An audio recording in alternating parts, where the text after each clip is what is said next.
Recording in progress. It will not be the first time I say sorry today. I It think was last week's.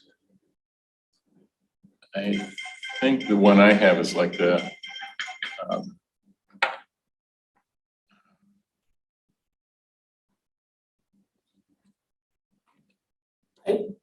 Okay. I'm good, sorry. I was Okay. on the wrong one. all right. In terms of approving the agenda, do we have a motion to approve the agenda? I move to move the agenda, to approve the agenda. Support. All right. All those in favor? Aye. Aye. Any opposed? Okay, we have an approved agenda. And then the minutes of last week. And I didn't have any corrections, anybody? So in looking at the minutes, I thought we should have captured the comments from the three current officers. And so this morning, I scribed all that from my own notes. I just handed that hard copy out. I've sent the electronic version out to Christy. I understand she's on vacation today. But I would like these comments added I corrected one part about the treasurer. Do you have any concerns about this detailed? It was captured directly from my notes. To add this, I would think it might be better if we identified specifically on this that it was captured from your notes. Sure, we can do that. I mean, it would be incorporated into the existing meeting minutes and Oh, like this? this would be an additional part of the current version of the meeting minutes. So do you want to include these on today's minutes or the meetings of the June 23rd meeting? It would be part of the June 23rd meeting, All right. additions to that meeting minutes. Oh, okay. You made the motion, so. Second. Well, Well, so I don't, well, from the Board of Trustees meeting, that they don't make motions to change. Oh, okay. They verbalize changes if there's no, Okay. My only concern is I didn't read understand. through it with an eye on that much detail. Diane, did you have something? No. Okay. Let me just take a minute. And, Yeah, and then, I'm sorry, I literally no. did it just Yeah. before I rushed over here. so these would be additions under section G of the meetings, The business. Yes. minutes of the 23rd. Yes.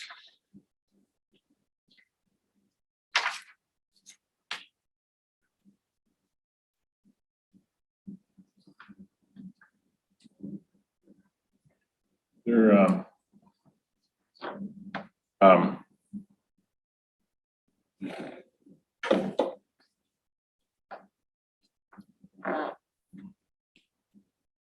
I don't know, I remember more discussion. I guess I don't remember explicitly what additional questions were asked.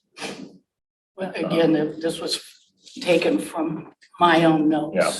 So if I didn't put it in my notes, it's not gonna Yeah, be in there. I guess I didn't deem it. okay. So, They're testing the smoke alarms, the fire alarms, and it might go off for just a quick sec, but don't be alarmed. I mean, don't be concerned.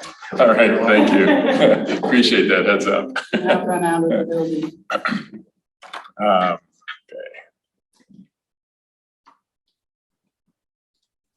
Yeah, so I guess my response to adding it in is that I would be comfortable adding it in as an addendum to the minutes. I'm not comfortable adding it in, integrating it into the minutes, just because I'm not that familiar with the minutes, process of the minutes. John, that is the procedure, that it's Oh, okay, detailed in the Open Meetings Act, that Yeah. the minutes are presented, the previous minutes are presented at the next meeting, which we And Okay. then members of the commission, as the board of trustees does, can make adjustments to that. And those are fully incorporated into the, Okay, and I'll respect your body of knowledge on that. And you guys can go ahead and put it in if, Jim and Diane, if you guys want to. I have no objection. Okay. And I think we want to note that it was taken from sure, Commissioner Brandt's Okay, notes. all right, so, in terms of the last meeting minutes then, we'll incorporate this, we'll add a note that it was from your notes. And beyond that, thoughts on the other thoughts on the meeting minutes from last week?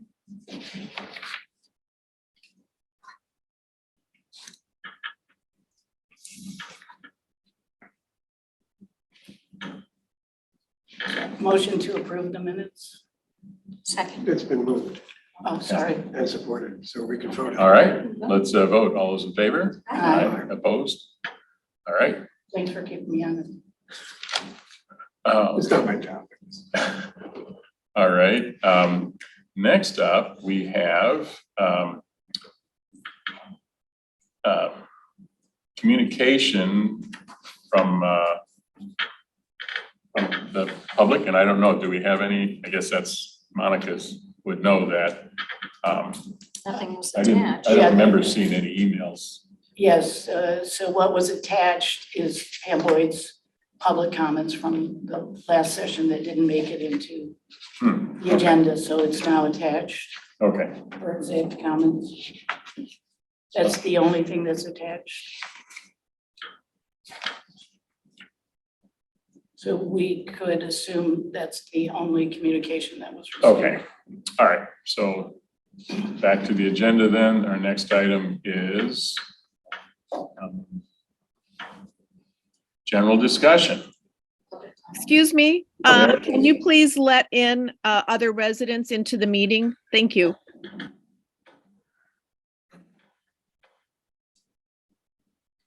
I don't see any other people waiting any. All right, so let's go ahead then with public comments. Is there anybody in the room? I don't see anybody in the room. Do we have anybody online with their Pat Stein. hands raised? Hey, welcome, Pat. Thank you and good afternoon. I want to thank you for the time you have all devoted to serving on this commission. Your time is valuable, but so is the time invested by the trustees that serve on the township board. In looking through today's agenda packet, I was more than disappointed at the very low increase you are suggesting to recommend to the trustees who serve on the board. By lowballing their salary, you are sending a message that would devalue them, not to mention demotivating them as well. The board has yet to hire adequate staff, which puts the burden on these trustees who have to wade through mountains of documents included each board packet. Please do what is right by them. During your meeting last week, 2 members mentioned they were concerned with upsetting the residents by increases to board members' salaries. Any resident who attended last week's meeting or watched the video, especially the videoed interviews, where it was evident as to which official carried the heaviest workload. As to the residents being upset, are they upset? Have you heard any complaints by the general public that the board already shells out an amount greater than $800,000 between the planning and engineering consultants? How trivial the total suggested increase of roughly $30,000 for the elected official is to the outrageous amount paid to the township consultants. I strongly suggest you look at the big picture and give value to those on the board who actually do the work. I realize the salaries noted in the board packet are preliminary and require further discussion. But again, I ask you please do what is right by these board members and take into consideration their efforts and reward them accordingly. Okay, thank you, Pat. Thank you. Any other Hands raised? No. Okay, so I guess that's it for our public comment. Now on to the general discussion. And before we get started, I wanted to talk about the information I sent out that would be whereas statements for the resolutions. I purposely sent that out because when the Board of Trustees is considering a resolution, they put that content into the proposed resolution, put it in the agenda packet, and then it's discussed. And at our last meeting, we discussed passing the resolutions today. And so I sent that out in advance. I never expected that we were going to have any dialogue on it, but we would have dialogue during this meeting. So did you all get a chance to look at those whereas statements? Yes, I did. I didn't completely understand Attorney Fink's response to the whereas statements, however. So, I know that he was concerned in terms of us communicating. right, so I asked his advice whether they should be put into the resolutions at this point in time, because that's what the Board of Trustees does. I thought that those resolutions were gonna be in our packet, and he chose not to put them in there, but he has not given us the resolutions to date. Okay. So they can be, those whereas statements can be incorporated in the resolutions, Okay. but we can ask That's our resident attorney. about the resolutions and when we will be approving those.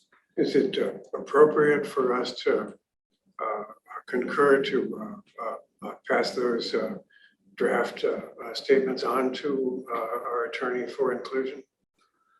It seems to be, we still need to resolve the amounts that we're talking about. Exactly, so that's But not yet. the language, I think, is something that can be considered when the Fink firm presents us with language. Yeah, that was my Okay. intention. Okay. So, It's only an issue if you think that you're gonna be resolved today and you wanted to also sign resolutions, but you can make your decision today and we can bring resolutions to a future meeting if there are changes that need to be made, which I hear you saying that there are some suggested changes. so I just want to explain that whole. Okay. All right, I think it makes more sense to me now. I think. In terms of other discussion, other general discussion then. I'm not sure why we have a separation between the continued discussion and the general discussion. But I'm good with general discussion. I had Well, Monica may have done this because I proposed a methodology to be discussed by this commission. And that agreed methodology, whatever it is, would it be applied equally to all positions? So that's in the general discussion agenda Okay. item.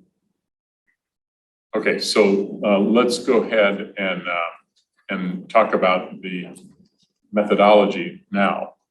Okay, Everybody good with that? And I think is that like the last attachment? I think. it's salary determination by BOT position. Yeah. It's pretty straightforward. All right, so we've already established dates, the last date of increase. We discussed the comparison with other communities, market value, and I'm not sure what the second MV was there. Market value. I just abbreviated MV for Okay, market there's value. MV, all right, I see, okay. Apply market value and or CPI to last established market value.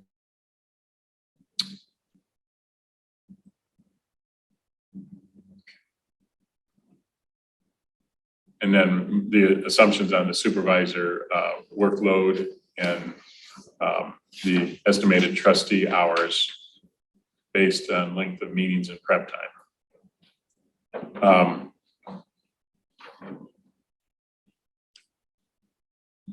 in item number 3, we talked about the consumer price index. We also wanted to be aware of the actual income to the township and. Yeah, I'm gonna challenge that position. You want to do it right now? Sure. Okay. So we talked about CPIU.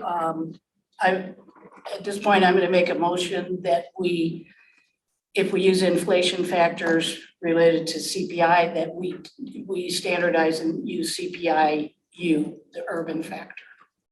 I'm making that motion, I'll support that motion. because you presented us about 7. Yeah, I presented you with CPIU and CPI, and frankly, I prefer CPIW. They're both pretty close.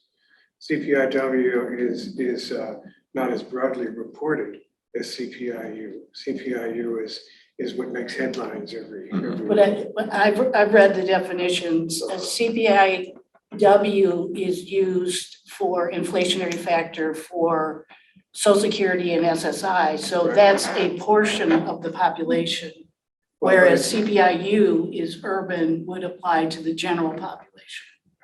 CPIW applies to working population, okay, and is applied by law to SSI for retirement and disability, without regard to whether they're working or not.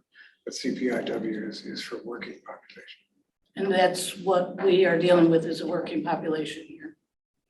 There's not that much There's not difference. that much difference, no. I just wanted to say that which one are we gonna use? Specific. Yeah. That's all. Yeah, and for me, the fact that CPIU is the most widely published is a pretty good testimony for that too, so. So is that a friendly amendment?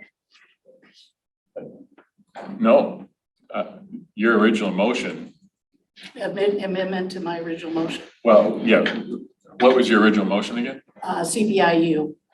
Yeah, so I'm supporting it, I'm not, Oh, I thought you were saying you wanted In W. aggregate, there's almost no difference. Yeah, that's, So I can agree to use CPIU. okay. All right, so we actually have a motion, so let's actually vote on that. All those in favor of CPIU? Aye. Opposed? Okay, so I have a decision on which CPI to use. I just want to be very clear when, I didn't put it in the methodology. We can now put it in the methodology if we, whatever, Yep. however we decide. And then within the methodology, there was a suggestion to apply, if we use inflationary factors, to apply a 5% cap for the past 2 years based on the revenue stream that the township gets from property taxes. Yeah, it's based on assessed value. Right, and I'm gonna challenge that, and here's my logic. To date, the Board of Trustees has not adopted any such notion for their assessments of rates for contractors, consultants. That is not a board policy in any fashion. So if we look at consultant fees, which our primary two is planning and engineering, they're in excess of $800,000, and that 5% is not applied to them. In fact, we have no bid contracts. We've had a long-term policy of no bid contracts. I really don't know how the board handles any increases from those consultants. I've never seen it presented to the board. They, in my knowledge, can work unlimited hours, whatever they deem is appropriate. So I don't think it's appropriate to apply a 5% rate to this group of employees, elected officials or employees, when we would not apply that same standard, and we spend a lot more money on contractors. And so why are we trying to implement a standard that is not across the board? And it's not supportable, and you're really splitting hairs, and I don't think I support trying to get the cheapest salary possible. Okay. Not, I don't think, I clearly don't support getting the cheapest. I support a fair salary to our elected officials, the same as any other employee for the effort that's expended. Okay. And I think I know I hear you, I understand that. I have a different opinion, but first, Diane or Jim, you guys want to jump in? Or? I'll let Jim.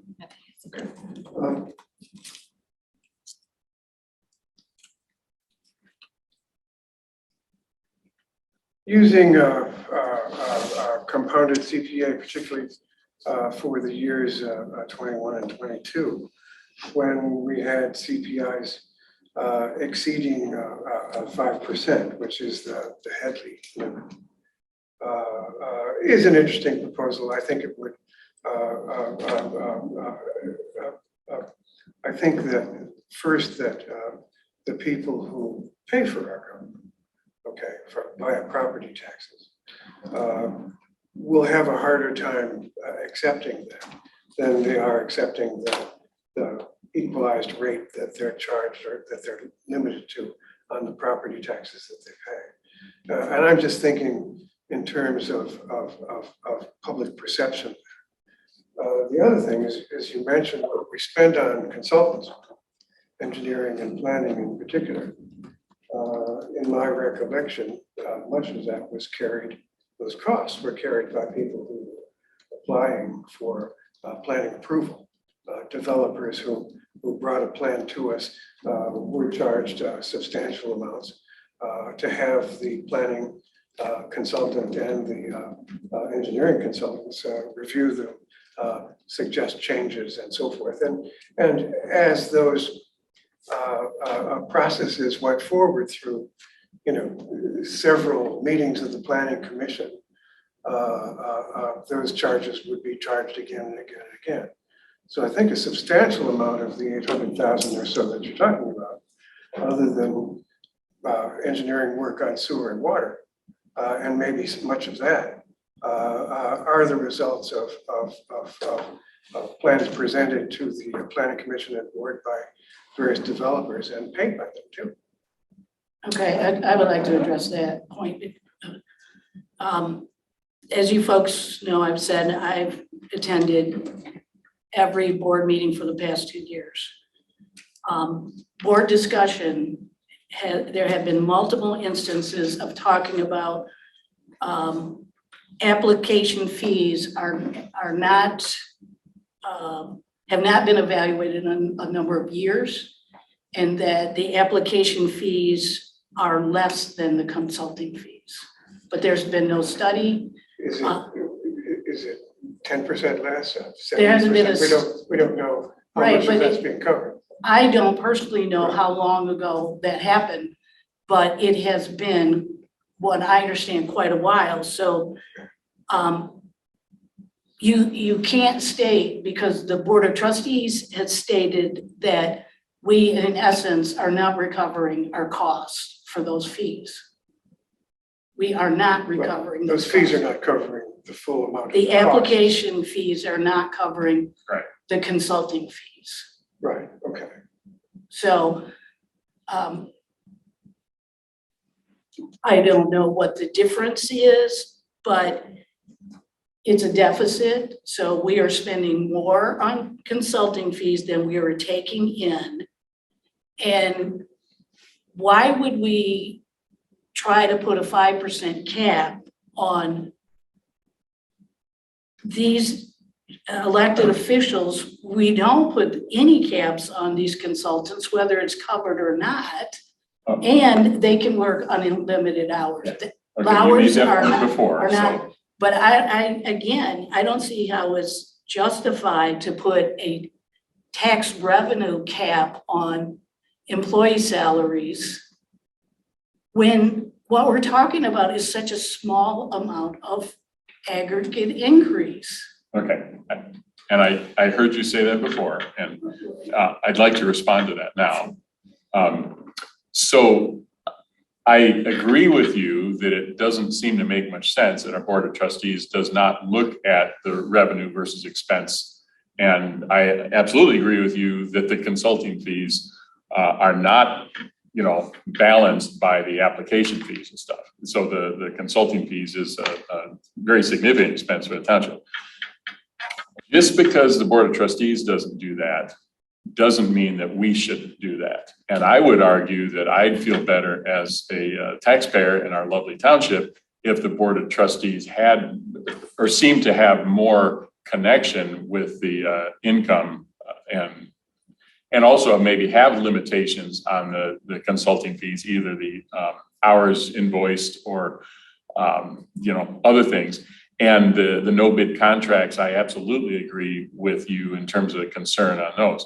However, none of those are overriding for me and how I perceive my position here as, like we talked about early on, trying to get the best people in place here, knowing that the salary isn't a huge driver for that, but we want to acknowledge their contributions and reward them.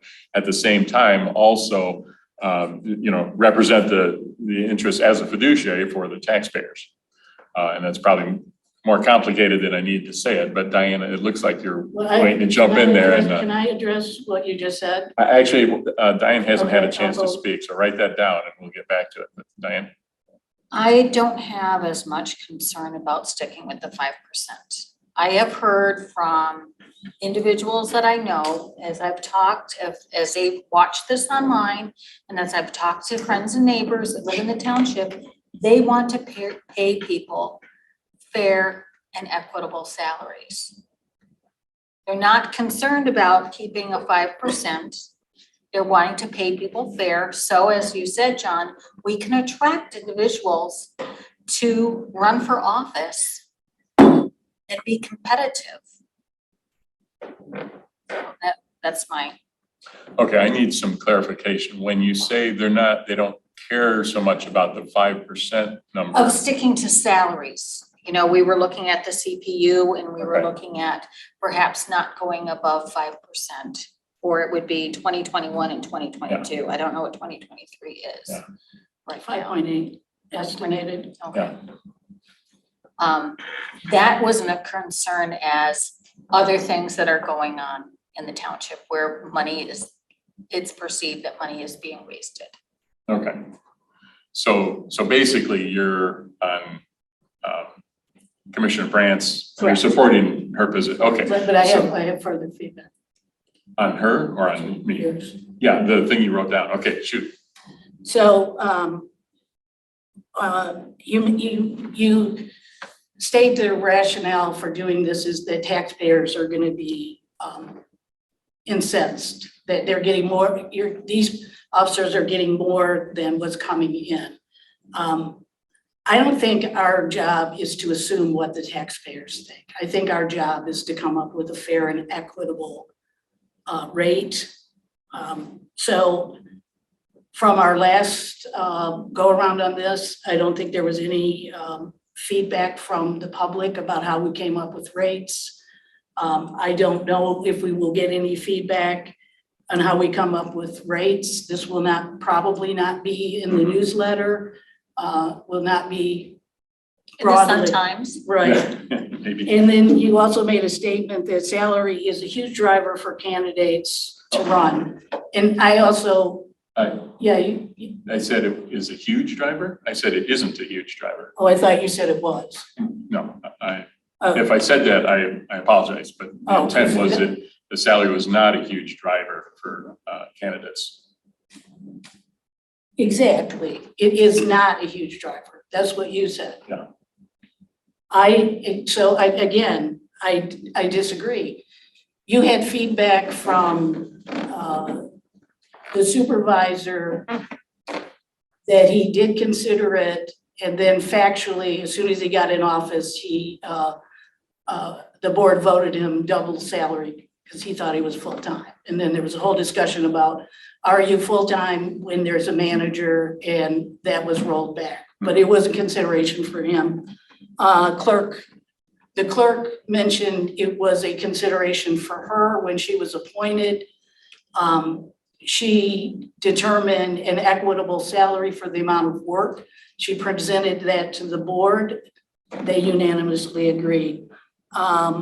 the treasurer, when asked if it was a driver for her, she said no. And then the follow-on question, which I added to the meeting minutes, was, do you think this should be would be a consideration for anybody running for your position in the future?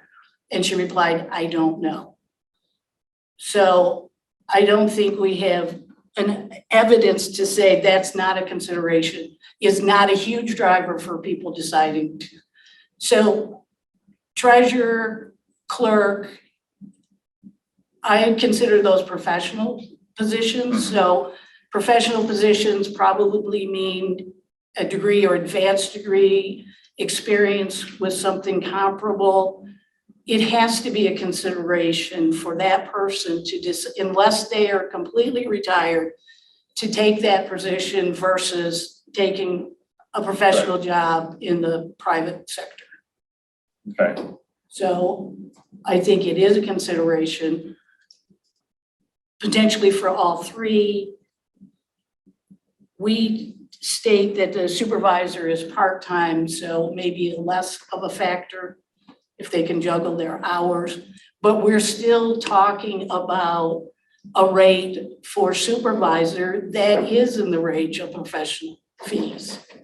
At $40,000, if you double that, that's an $80,000 a year salary. That is in the range of professional occupation, even if it's part-time.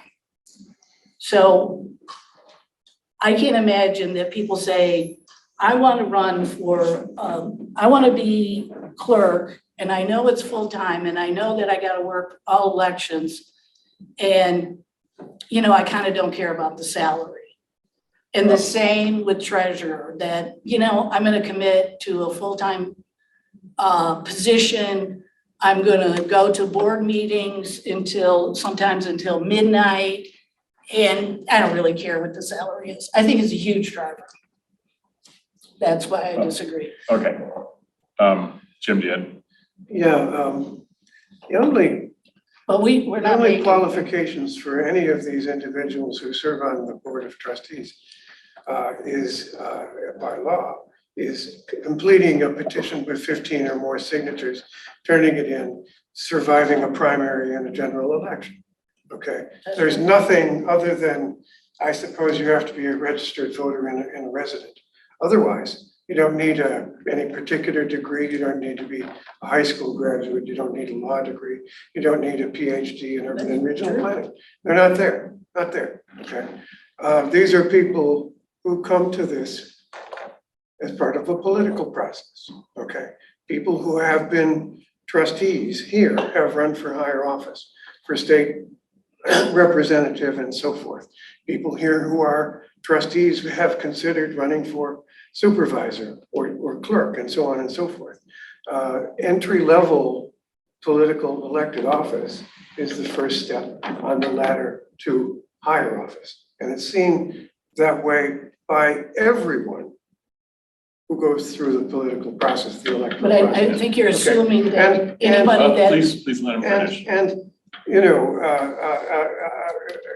a $7,500 or a $4,000 or $8,000 salary for many of the people here in Scio Township is not a significant addition to their salary. But then again, I don't want people running for political office in Scio Township whose only motivation is remuneration, okay? I want some who think that this is their public duty, that it's their calling, that that's what they want to do, okay? That they want to serve me and the rest of our population.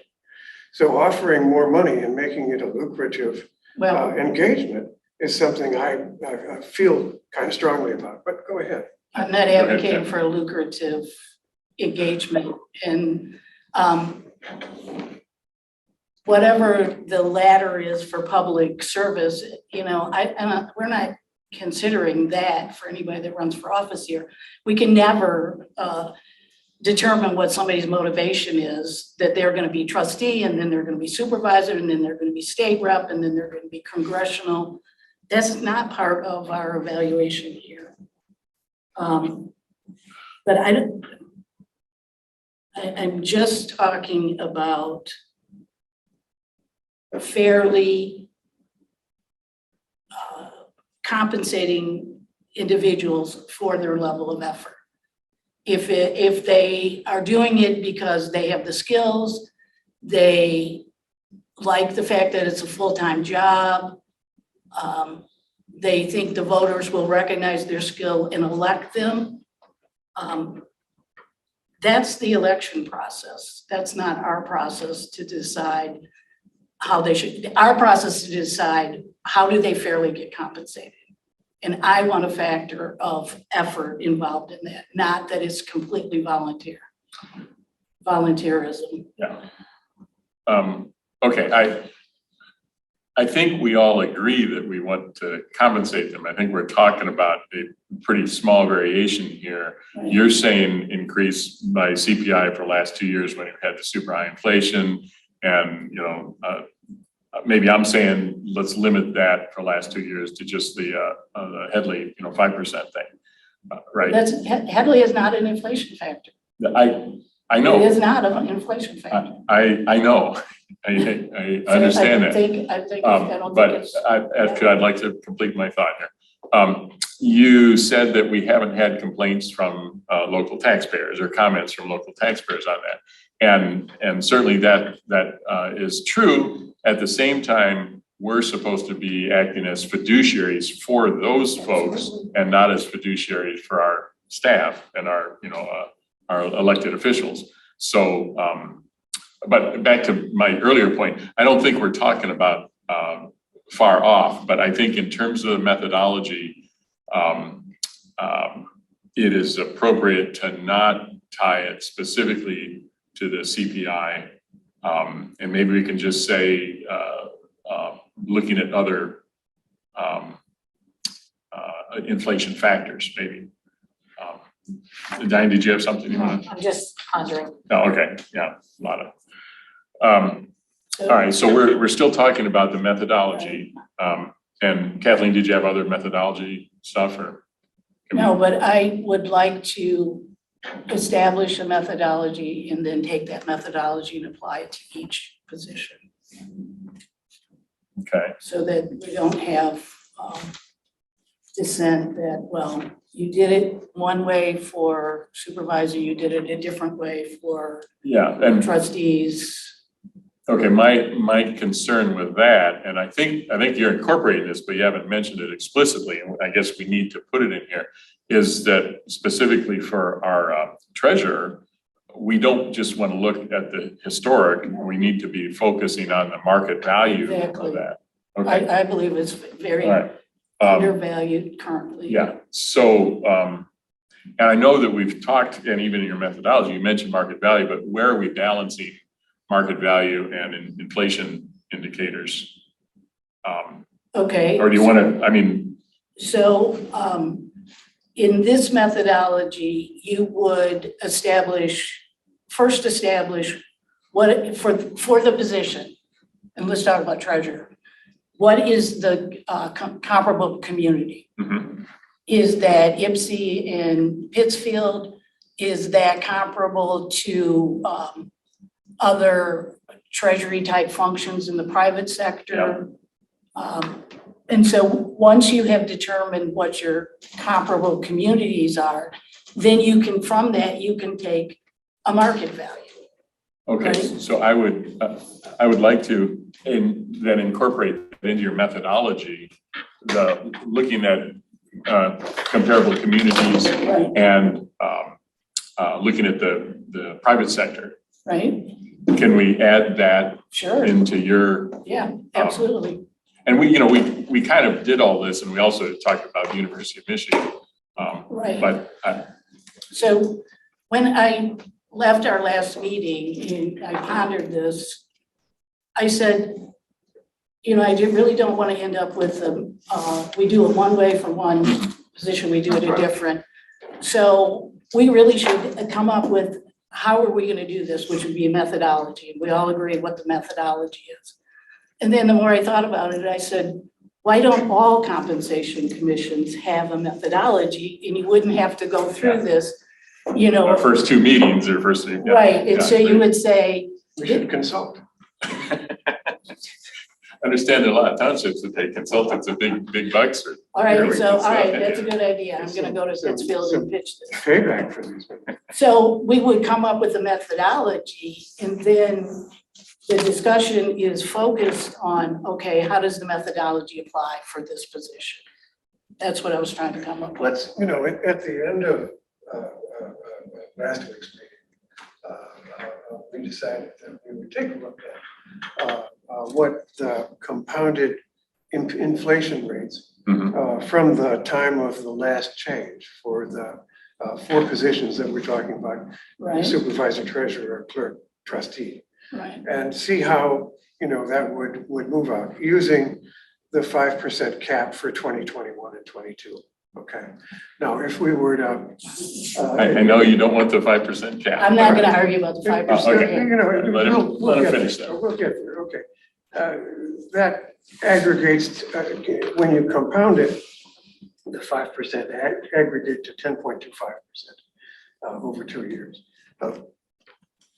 The CPI-U cumulative compounded will probably be about 14.4% just off the top of my head. I just Now, when wanted we to still took a talk look- about the when we- comparable communities. When we in took a look, Maryland. when we took a look at the supervisor, whose last change was February 22nd to 40,000. Using this methodology, he came out with 42,000, which is a 5% increase, period. Okay. The clerk, whose last raise or increase was in 2019, okay, came up with an aggregate projected salary of 95.5, about 95,005, which I think is close to what she suggested and close to the comparable as well. Treasurer came out to 75 using the same methodology, 75,377. Now, we also spoke that we thought that might be, you know, under what we'd like to see the treasurer speak to. So, and then for the trustee, it came out to about $7,900, close to $8,000. Based on simply the last year, which we're limiting there to 5%. Now, these could give us an idea of where we can go, okay? Now, I would say that this methodology works fine for the clerk. I would say that the methodology, given, you know, the presentation that the supervisor gave us, probably works pretty good in that position.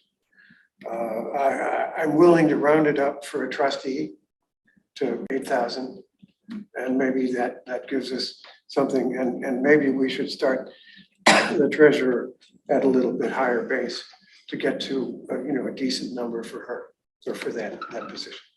So simply because we need to, I agree with you that we need to attract a professional. Let's do what we can. Okay, so can I get back to the step number 2, establish the comparison communities? I agree, we would expand that to be either townships, private sector, and or U of M. And establish a market value. Okay, so what I meant by that is at some point in time, now, 2 years from now,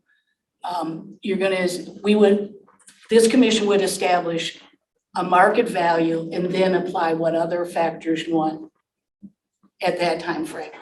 So as an example, for the clerk appointed in 2019, I would argue that a market value was established at that point in time. Okay, That'd be $4,000. Exactly. It was established at that point in time. So if we said for 2019, that was the market value, then according to the methodology, we could take CPI and apply it to that in future years and come up with a new market value. And still compare it to what they get in IPSI, right? So that's what this is intended to do, and you do for every position. So for the treasurer, you would start out saying, what's my comparable communities? And then what is that community making? Then we would set a target value and evaluate that position. And it would not be based on 65,000 compounded up to today's date. Right. That's where I was going. I agree that we need to do something more for the treasurer position. I think that's, All right, but what are you proposing though? Because what Well- you said it 3 minutes ago, nobody else agrees with. well, what I would also say is that we look at government. We don't look at private sector compensation per hour is much, much higher, okay? And we look at university, other than graduate assistants, people are pretty well compensated at the University of Michigan, okay? And we won't include, like the athletic department in that. Good point. We're almost right on the money using the inflation factors with the comparables in Ypsilanti Township and Pittsfield Township for clerk. Okay, and we're almost right on the money with what Jessica has suggested to us. Okay, so it seems like that gets us there and gives her, assuming a professional, reasonable compensation. If we have, the possibility, perhaps we could go directly to a comparable in those two townships for the treasurer. And then following that, following years, maybe use the rates of inflation or assessment. Yeah, exactly. So the usefulness of this is that for each position, we collaborate and decide what that market value is. If we collaborate and decide that the treasurer in Scio Township is not as much effort as maybe Ypsi or Pittsfield, because there was a sort of a discussion about that. Do they handle the same number of parcels? But we would then say for that position, here's the number, and then move forward. Recognize that it's not a labor market. It's not a private sector labor market, okay?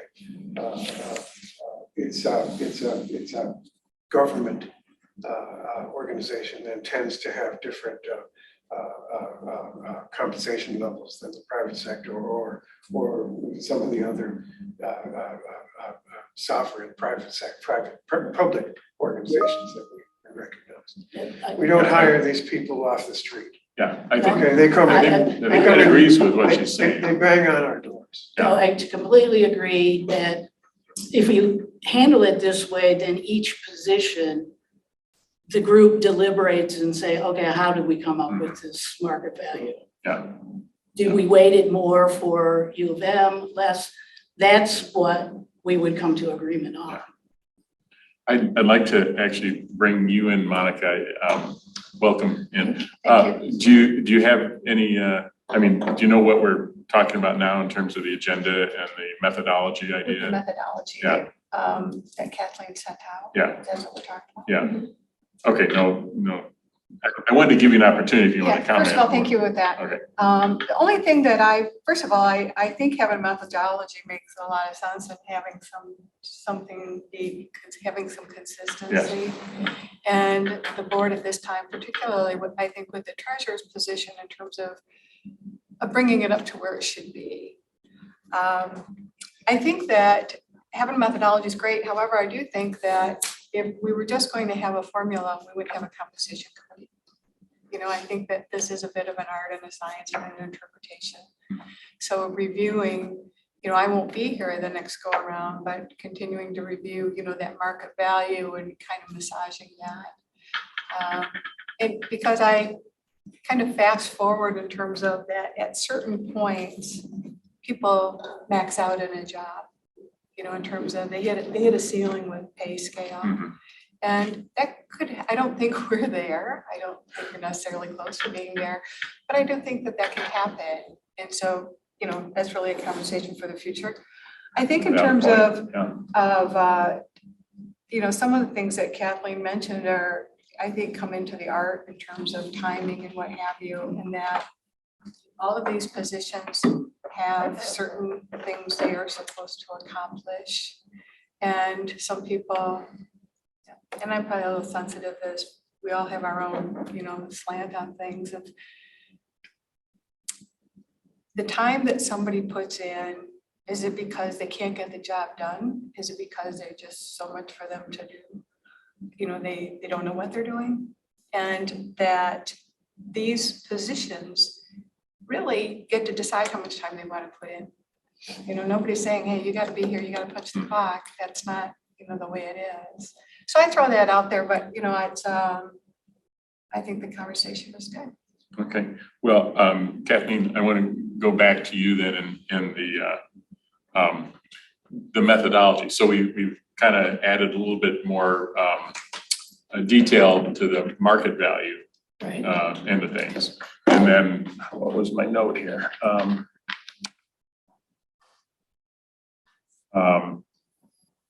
You need Oh. 4 examples, Well, like actually, the clerk, for example. actually, the piece I'm still having trouble with is market value for the trustees. I know. Oh, I okay. knew that was gonna happen. All right. So it sounds like we're kind of all in agreement on that as being the, Yeah, okay, I'm, go ahead and. So the, another reason for doing this is I want to have a good documentation for the board to see how we came up with this. So we can give them details on the methodology, we can give them, that's exactly why I was adding whereas statements, because how do they know how we came up with these numbers? In fact, the last time, they didn't have that background. We didn't do a presentation and say we came up with this because and that because. And the resolution was just completely skinny, here's the number. Yeah. So I wanted to share with them how we determined, and then it's up to them to approve or deny. So Okay, I want it to be defensible. And it's still a group decision. It's not, I'm just one Sure. voice in each of these steps. yeah. No, I actually think the idea of having a methodology, I wasn't real clear on it when you originally proposed it, but for this discussion today, I think it's a really good idea. Jim, did you have it? Yeah, I think, you know, that the key points in your determination of methodology, you know, make sense. I think we're in close agreement on all those things, okay? The only issue I have is trustee compensation. I know. And having sat in that chair, you know, I know it's a first step in the ladder, it's a first step in experience. I know that some trustees spend a fair amount of time with a ruler and a magic marker on all the board materials. Some came in without having opened the package. Oh, okay. You know what you're referring to now. All right. Well, some, you know, spent, you know, weeks on the road talking to constituents, ginning them up and working closely with them. We've talked about compensating perhaps trustees in addition to their duties that are defined by law. And the board assigns a trustee to planning commission, assigns a trustee to zoning board of appeals, and agrees on compensation for those particular things. There are other meetings with neighborhood groups, with developers, with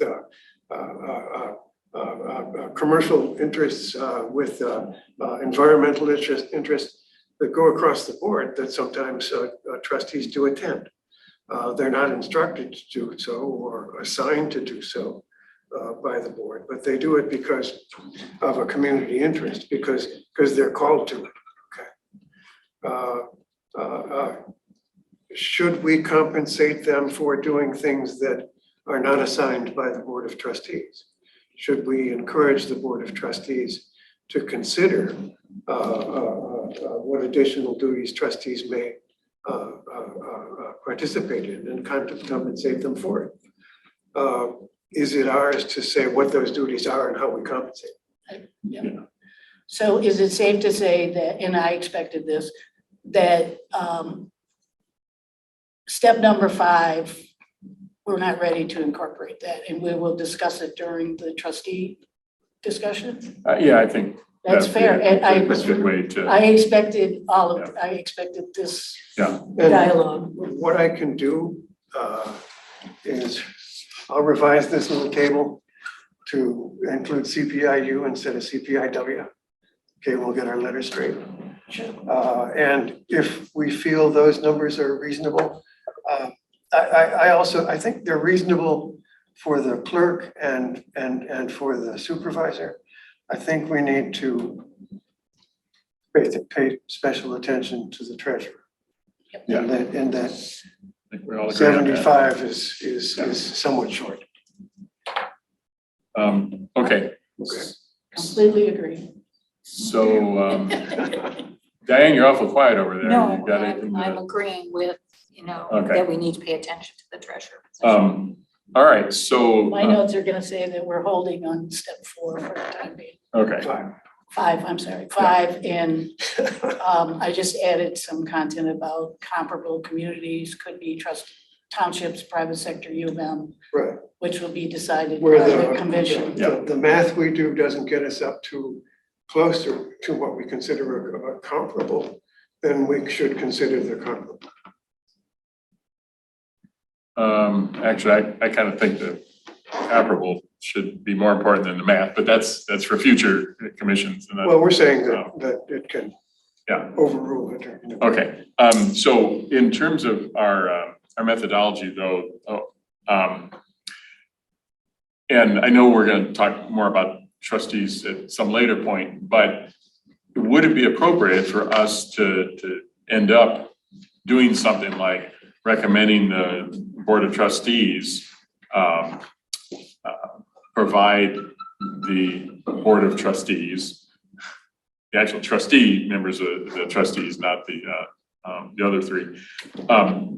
But could we recommend that they provide those people with some compensation for the meetings they attend that they are required to or assigned by the Board of Trustees, right? Because there's a board, what's the term when the board has one person in the Representative. yeah, board representative, yeah, or liaison, it was the word I was thinking of, It yeah. could be a whereas in the resolution Okay, or 2. Whereas we recognize that members of the Board of Trustees attend, many meetings and they may not be compensated. Recommend that the board consider examining, those meetings and deciding if any compensation is merited or deciding how to compensate. yeah. All right, I think that, just getting that out there, that may be one way to address concerns I think we all have for the hours that trustees might be involved here. All right, anything else on our discussion of, gotta go back, the general discussion that focused primarily on the methodology. Okay, then let's get into the continued discussion of actual salaries for supervisors, clerk, treasurer, and trustees. So I don't know how we do this. Do we do a private auction where we all write down numbers and turn them on a page or turn them on a folded note and send them in, or So we would just follow the methodology for each one. Yeah. So the last thing for supervisor, can we establish comparable communities? Can we come up with a market value? But I think we're pretty much there now on the 3 easy positions. How do we zoom in on a specific number to recommend to our That's, board trustees?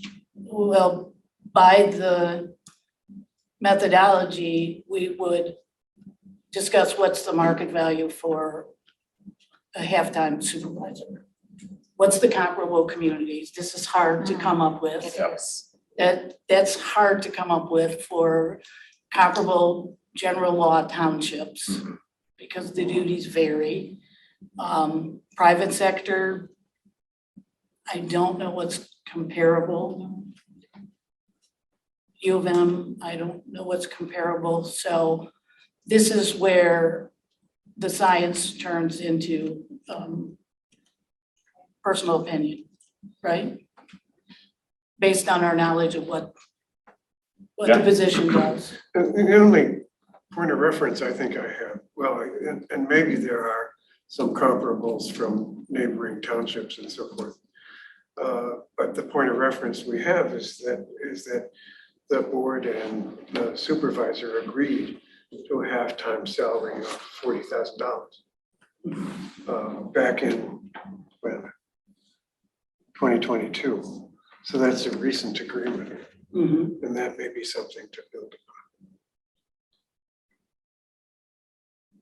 Now, whether that attracts other candidates, I don't know. It's a job that,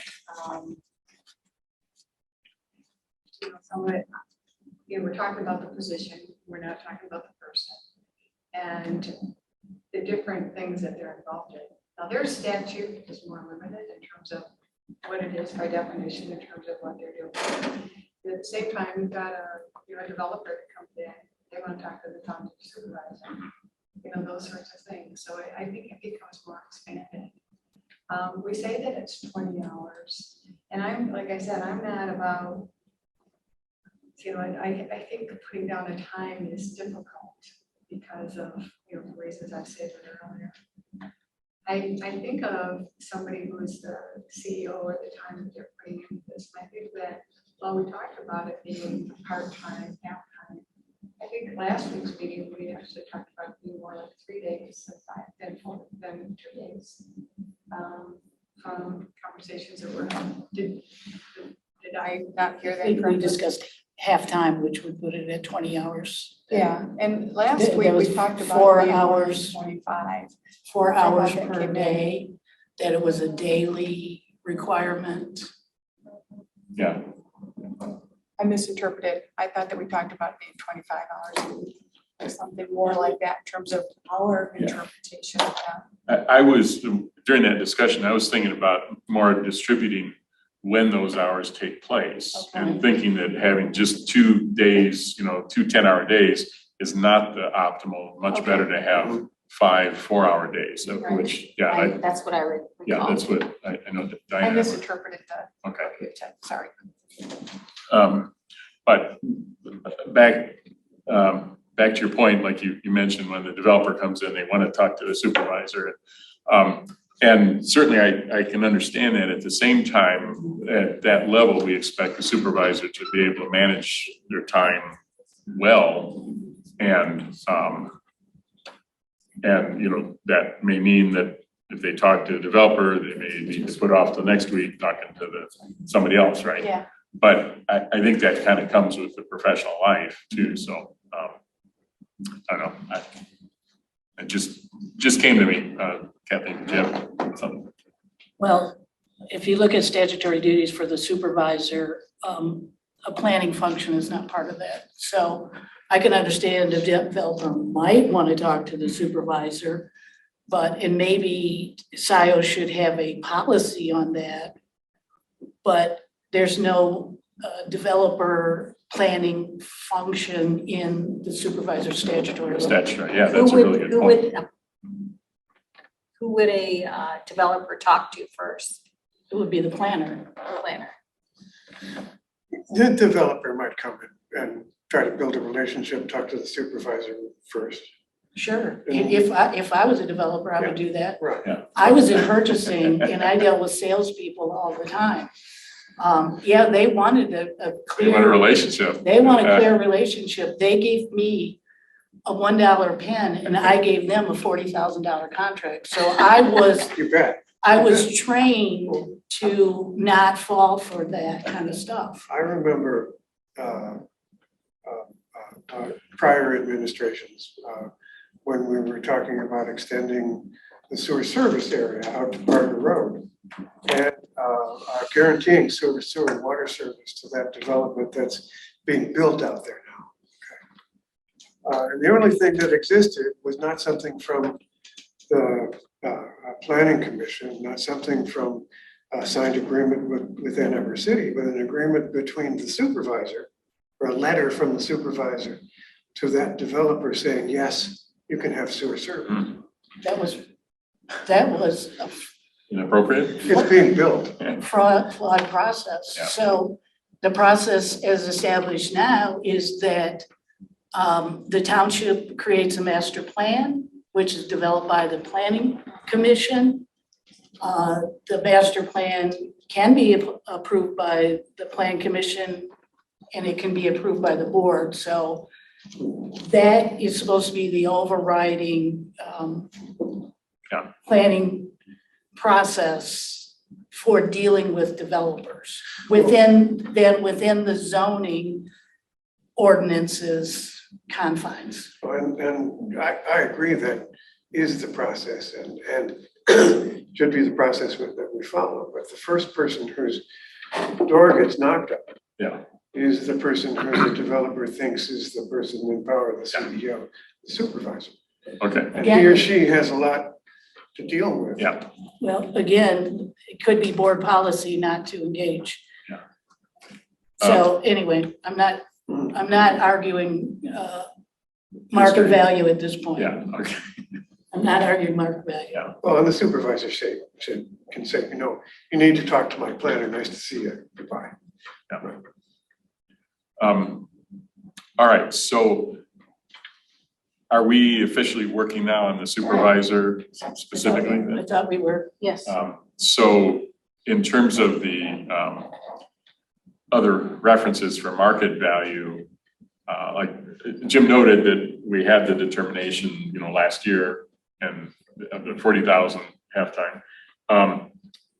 The structures of our two comparable townships are a little bit different in how they, what other reference points do we have for, and I take it back, we did also talk about an executive position like that would certainly be in the 80,000, if it's full-time, 80,000 plus type of compensation level. What other type of market value references do we have? I tried to do research on this. I mentioned gross eel. They have officers that have been there for long periods of time. Their salaries are very low. They have a manager, they have professional staff. All the other dimensions of gross eel, population, taxable value, general law township met, but their org structure didn't seem to meet our org structure. So whereas they're at like $25,000, I said, I don't think that's a comparable one. Yeah. And I looked for other ones, Spring Harbor. It was just that the staffing organization can be so different in how they decide to do things, so.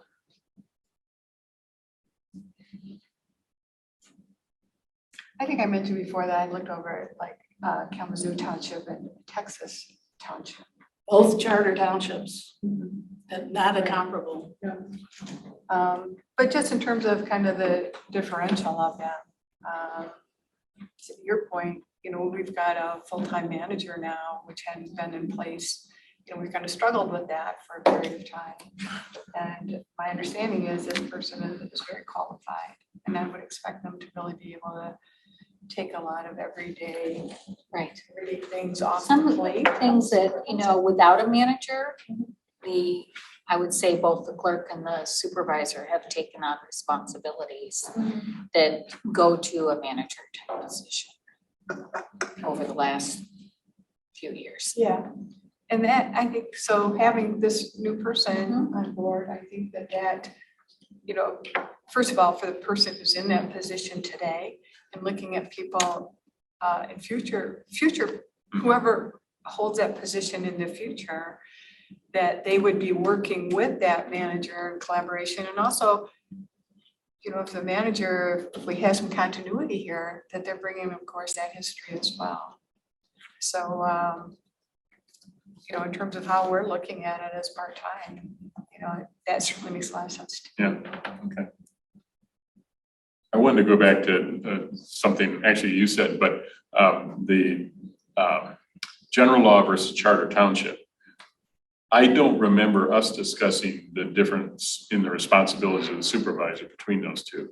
And did I miss that or? So you cannot compare a supervisor from general law to charter because the responsibility for a charter township for that position are extensively longer. So typically, and this is true for Pittsfield, that supervisor, it's a full-time job, compensated the same for a full-time professional job, and they have no manager. So typically, they have no manager. Oh, okay. Because they have all of these duties Yeah. that we, general law, oftentimes will assign to a manager. Okay. Kathleen, do they have a superintendent? Do they refer to, I don't know. with the charter township having a superintendent? Because I was looking this up this week and it was a little foggy to me in terms of Okay. In all the actually establishing the documents differences. I've seen it from the county directors, county directory, that the clerk publishes, the CEO at the township is always the supervisor. That's what Yeah, we haven't changed that.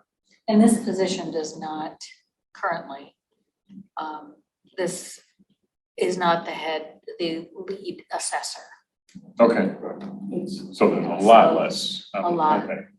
All right, Yes. I just didn't know, and that makes perfect sense. So in terms of the market value, it sounds like we're probably in the right range right now based on all the indications that we've discussed.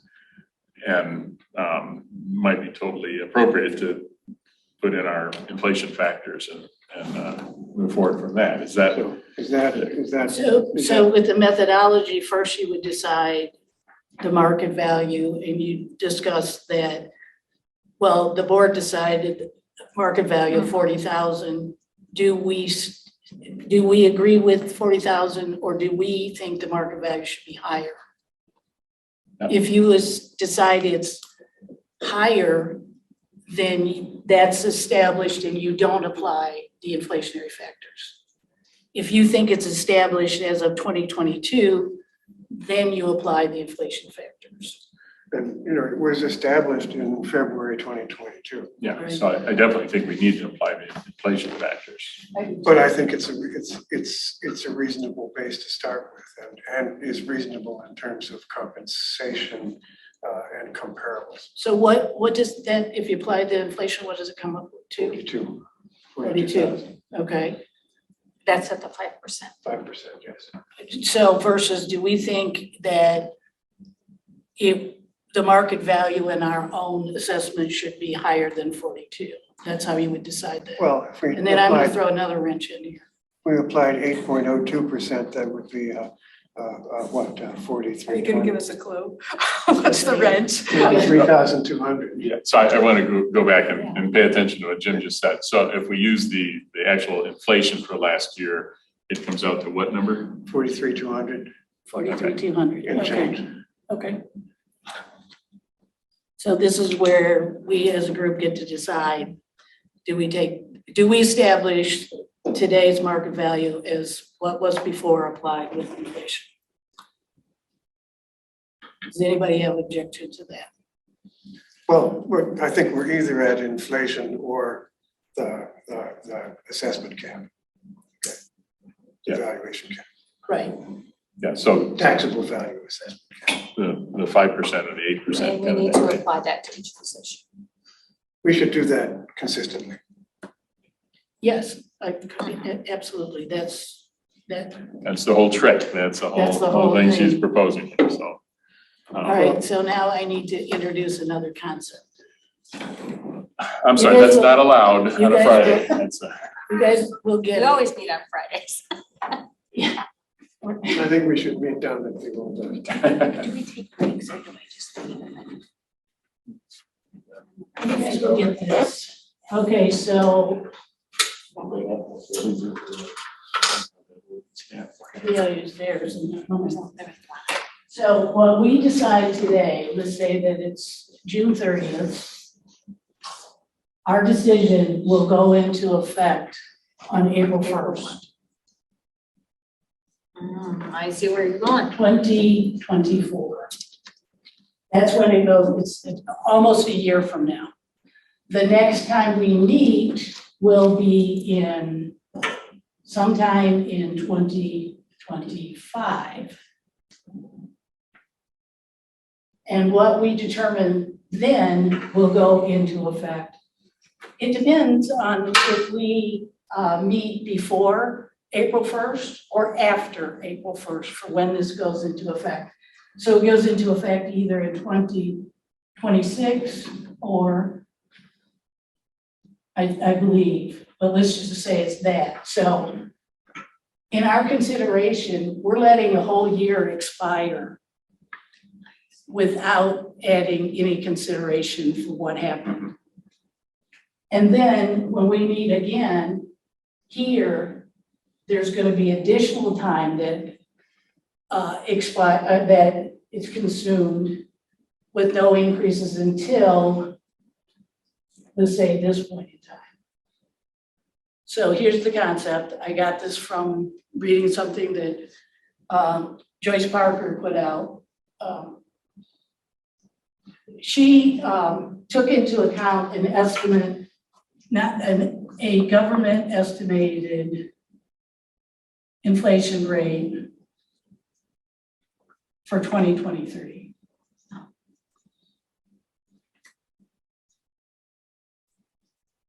I documented this in something I attached to the packet. She did this based on a publication from, and I stated the source also. This is what the Department of Labor estimates the CPI for 2023. So if we don't consider that, we give a wage rate that by the time it's implemented, it's already a year behind. And then when we meet again, first this will be 1 year, right? And then by the time we meet again, there's another year.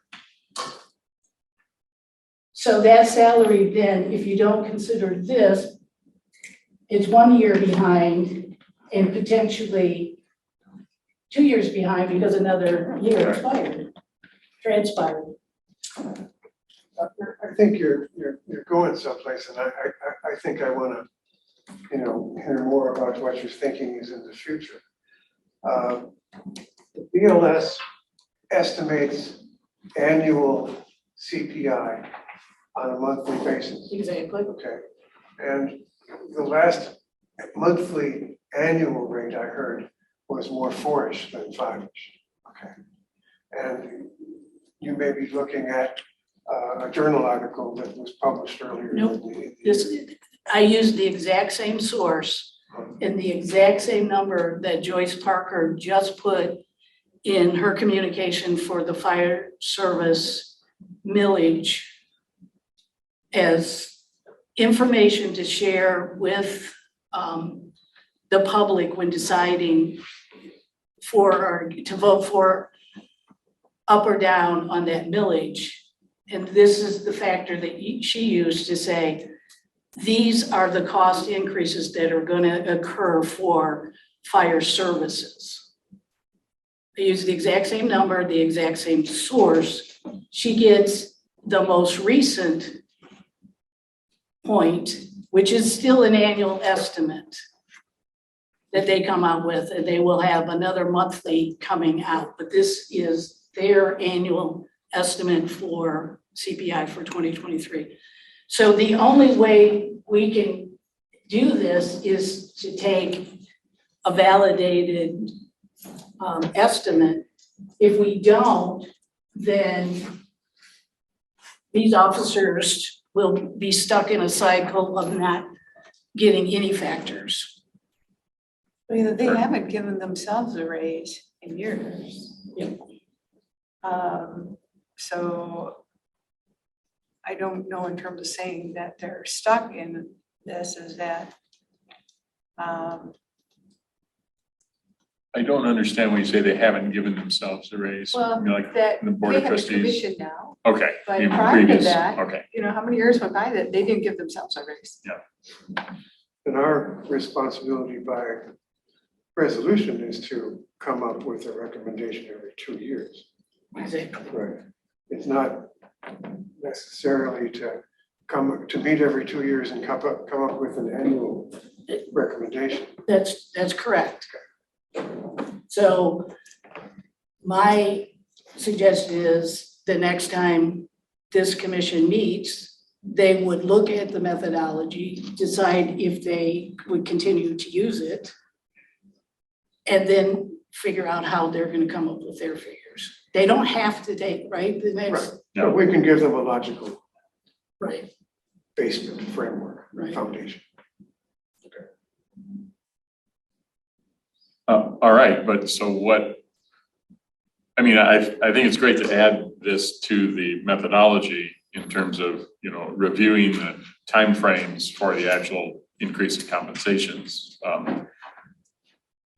But I had another thought there. I wanted to, so what do you think we should be doing today, though? I guess so that's then, my thought. specific to the supervisor, we Yeah. would take 2022 and 2023 then?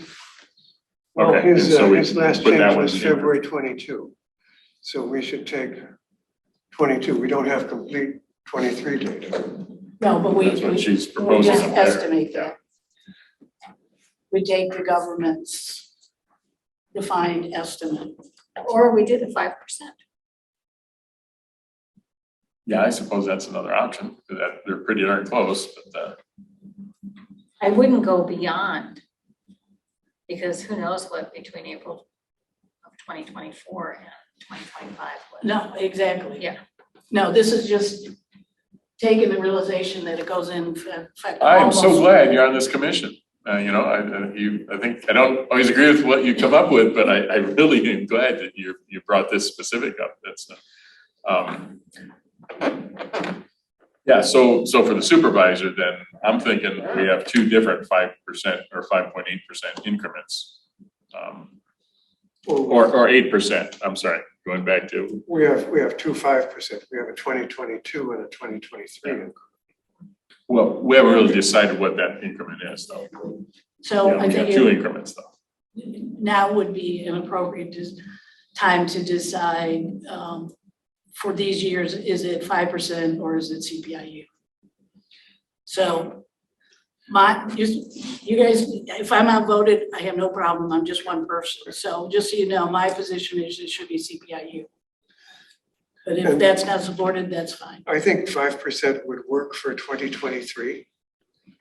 Okay, and I think applying that now for an increment in April of 2024, okay, is reasonable. And applying or using the 5% cap throughout our calculations is reasonable as well. If we're going to use 5% for 2023, we should probably use it for 2022. In 2020, Yeah. well, 2021 for other positions. Other positions.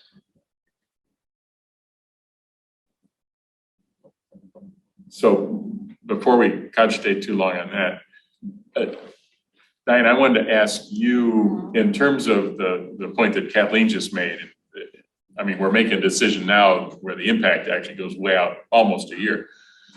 In the real world of salary negotiation and stuff that you come from, do you run into this? Is there any other method that, if so, is there any other method that is used to correct for this? Well, the university has a salary that they set that they're setting it right now to carry them through September of 2024 Okay. for staff. So they're also projecting Okay, what cost of living. so they're doing some variation of the same kind of thing.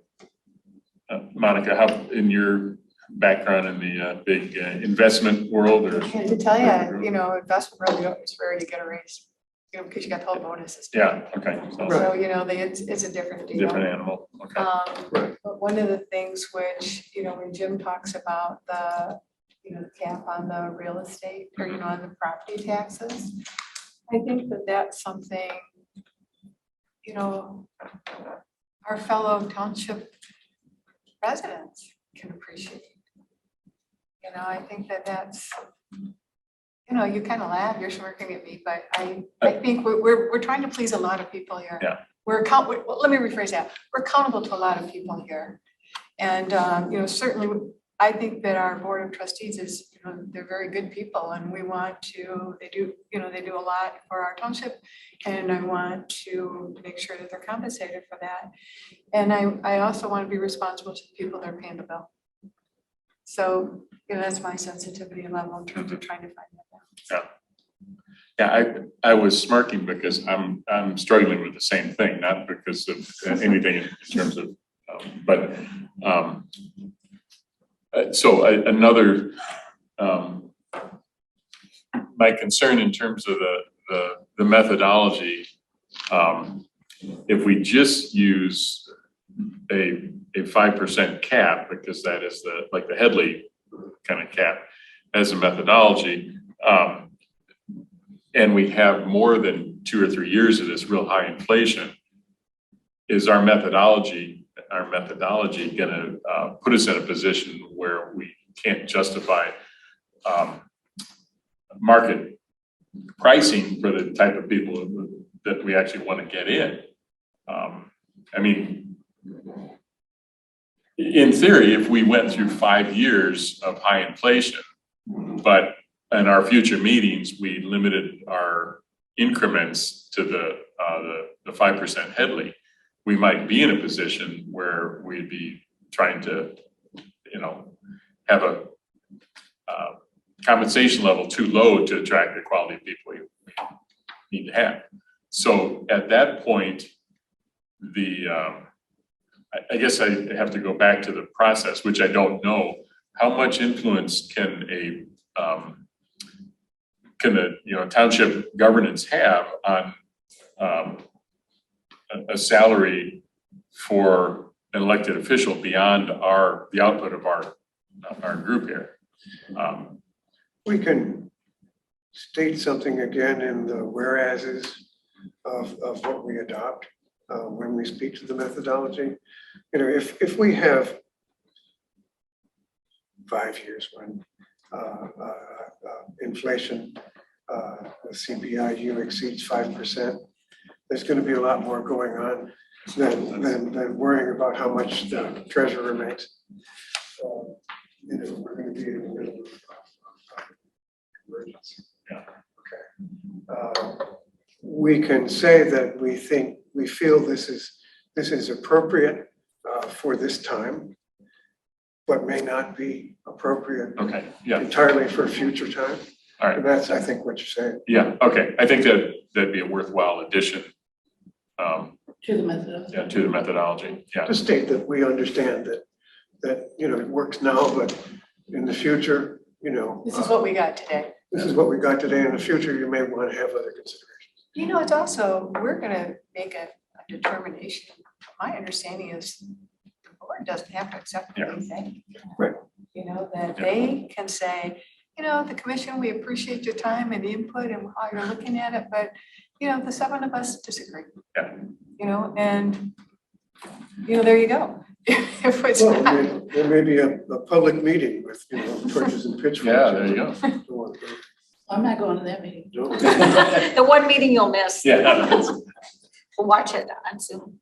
I'll be down at the West Side Grill. Okay, so you're suggesting that first have we decided as a group on the 5%?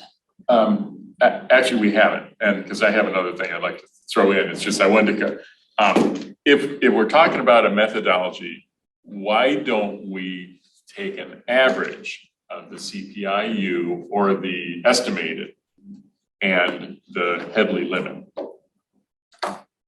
So instead of, Just as a comparison, where does it end up? well, as an average, so, you know, right now we're talking about, do we want to agree to the 5%? And that we could do that, but we could also 8% or somewhere in between. And so what I'm suggesting as a methodology, we just use the average of that. So what is that? 6.5%. To properly apply inflation, you have to compound it. So you take a rate, you multiply it by the percentage, then you take the new rate for the next year.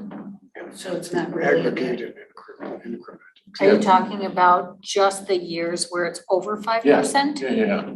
Oh, I got you. Yeah, I'm sorry, that wasn't Oh, clear. that was pretty complicated. It was real clear in my head. It just- I got it. I was, it's either CPIU or 5%.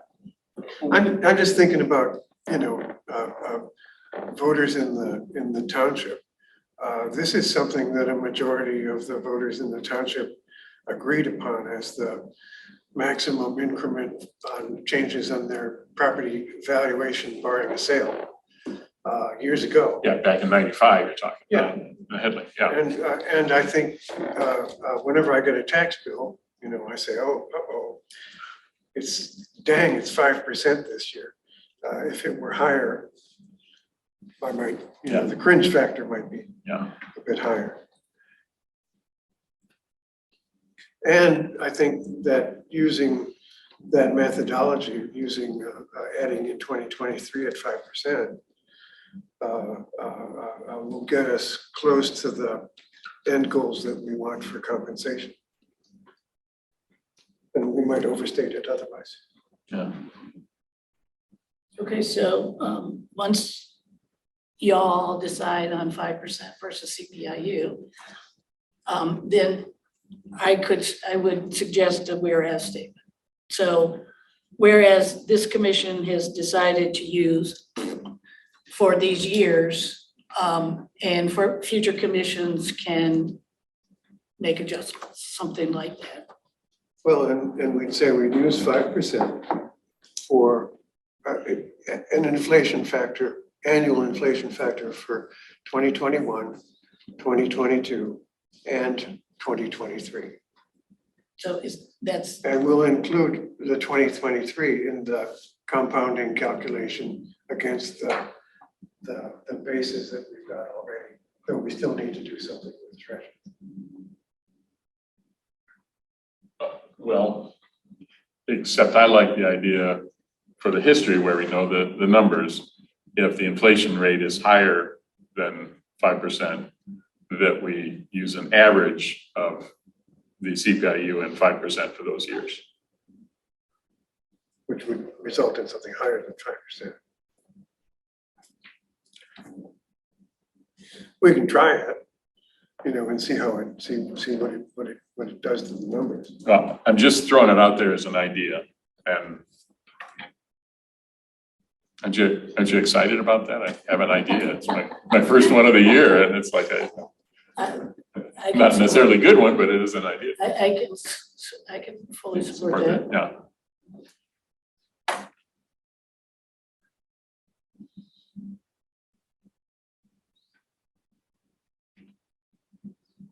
So in other words, for, what would we use then? In this example, what would be the rate?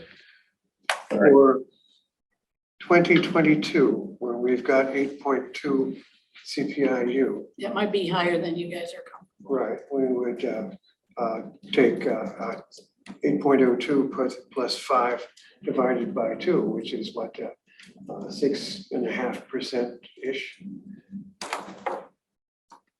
Yeah. For that I average. think that's kind of, you know, the numbers, you know, just in terms of, I like the idea of compensating our officials. I'm a little sensitive about the number. You know, and let's talk about what those numbers mean. You know, it's kind of, so we're at 40, so at $40,000 for the supervisor, and we're gonna add 6.5%. Is that what we're talking about here? Right, well, we're not just going to do that, but we're gonna add a 2023 boost too. Yeah, So at 5%, we would be adding 10.25% for those 2 years. Okay, at 5% plus 6.5, it would be higher. Or So we're going over $45,000. understanding that it's It's gonna be 46-ish, I think. yeah, gonna be that for 2 years. No, I understand. And then, you know, if we're planning this across the board, you know, first of all, we know we need to bring the treasurer up to speed, you know, kind of, I think that's, I think, tell me if you're kind of thinking along these lines, we're gonna bring them up to speed. We're not gonna then put a 6.5%, 10% on top of that. We're gonna find a number Exactly. that works for us. Right. So then we're looking at, then would that 10% apply to the clerk as well then? In terms of, so we're looking at 84, and I know that we're not talking numbers here yet, but kind of in the neighborhood, that would only be 84, and yet we're talking about going, I'm thinking we're talking about going 95 or 96 on the. Well, What we're doing is talking about incrementing supervisor, clerk, and treasurer, okay, by the rate of the rate of CPIU inflation through 2020, and then the average of CPIU inflation and 5% for 2021, 22, and 23. Okay, and then using the existing basis of 40, 84, 65, and 7,500, and seeing where that comes out. That's not a hard decision, but that's a trial balance and see how it works. Okay, and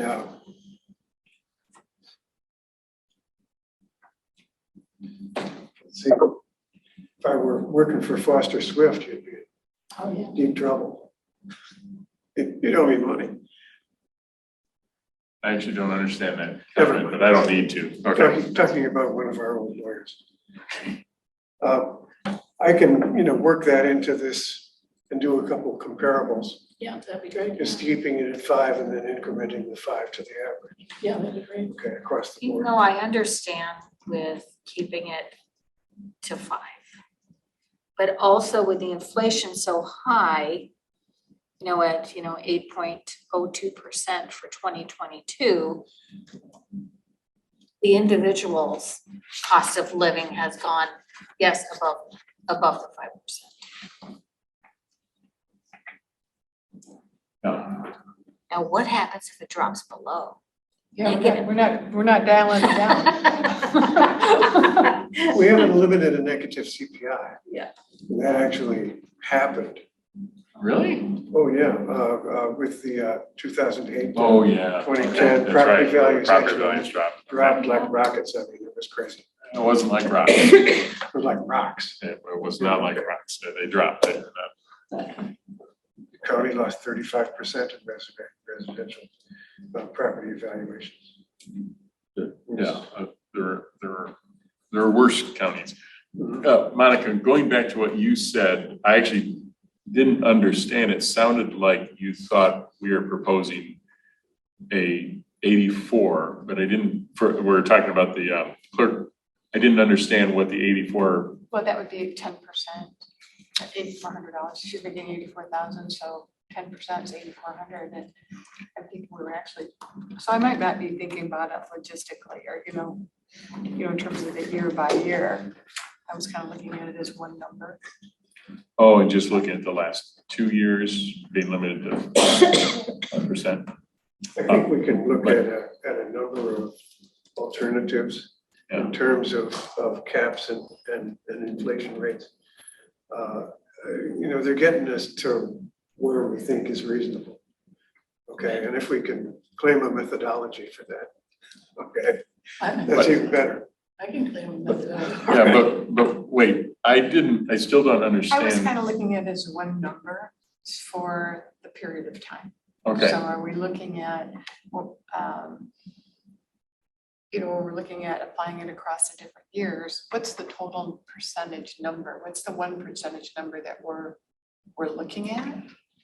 For the clerk, Well, I'm thinking, we're looking at methodology, so I'm thinking, the clerk was just one where, the treasurer is a one-off, because we're gonna bring them up to speed. So then we're talking about, we're really, kind of the real meat on this is the supervisor position and the clerk's position. And, I love having the methodology. Are we going to, I'm sensitive about applying it exactly as it is to each position. I think there's a little massaging that comes in there. So I'm asking. Well, then you don't have a methodology. I'm asking if you have, one number, are we looking at, so those years, 22, 23, we're looking at this going into effect in 24. So we're looking at over a period of time. What's that one number we're looking at then? It's not one number, it's you take the initial value, you take the CPI and or 5 cap for each year compounded until you get to the rate. Well, I don't think Monica was here when Jim gave us the numbers, Okay. when you did 42.95. On this page, Yeah, what, I got it.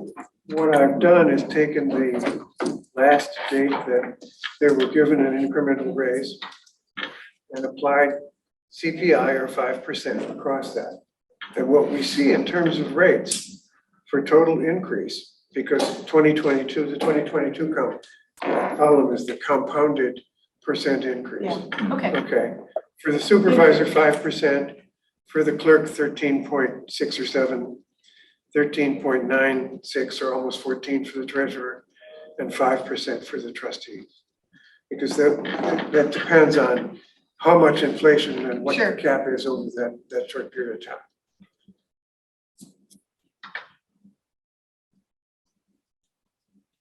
I think these numbers are And we've good. talked okay, about adding another year, 23 to that, so this is the. and calling it 5%. It's like second to last page or and something. 5% across the board and incrementing that and changing the CPI from W to U You have it, okay.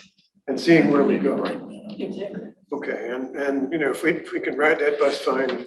If we need to change the direction, we can do that too. Exactly. Thank you.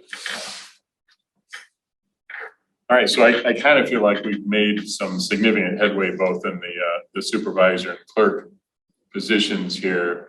Not that we have a total agreement on anything, but No, I think we're saying we're applying the methodology.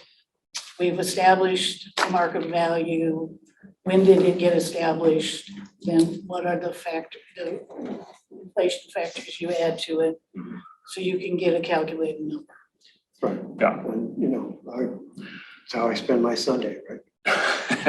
So moving on, we have the issue with the treasurer because we, in terms of determining our market value, and we did talk about how the treasurers in a couple of the similar townships have more properties, more parcels to look after than in Scio Township. At the same time, I think we also have recognized in a couple last meetings that the current compensation for our treasurers probably well below market. So where do we feel in terms of market value for that? And what do we want to do to come up with a base number for that? My guess is that its market value today is another $25,000 or $30,000 more than what we've been paying. So it's 25 would be 90,000. 25 would be 90, 20, yeah, so I'm saying 90 to 95. Okay, And, all right. Now hold on a second. okay, Diane wants to hear this. I just threw out compensation level today for the treasurer at $90,000 to $95,000. Suggesting that would be today's market value for that. And that's just to get the conversation going. Well, and it's somewhat justified by our discussions of the other townships, except that they have, yeah, they're larger and they have more parcels to keep track of. And that is not between 90 and 95, and that would be it, not applying. That's it. No. Vivian, at the last meeting, didn't you say that a senior financial analyst would be between $75,000 and $85,000 at U of M, just in terms of having a market value point of reference? Yeah, that's, I thought yeah, I that was a remember good we range. had talked about that too, so. So we're probably, in terms of the number that would be today's market value, between that senior financial analyst and the, what did we just say, 90, 95,000? So somewhere bracketed in that range. How do we refine that a little bit more? Well, one thing is that right now, using the methodology that I, capped at 5% and so on and so forth, through 2022, we've come out with about 75.5. A year would add another 5.25%. Okay, and that would be what's 5% of Roughly 3,500. 3,500? That takes us up to around 89. Or, I'm sorry, 79. Right.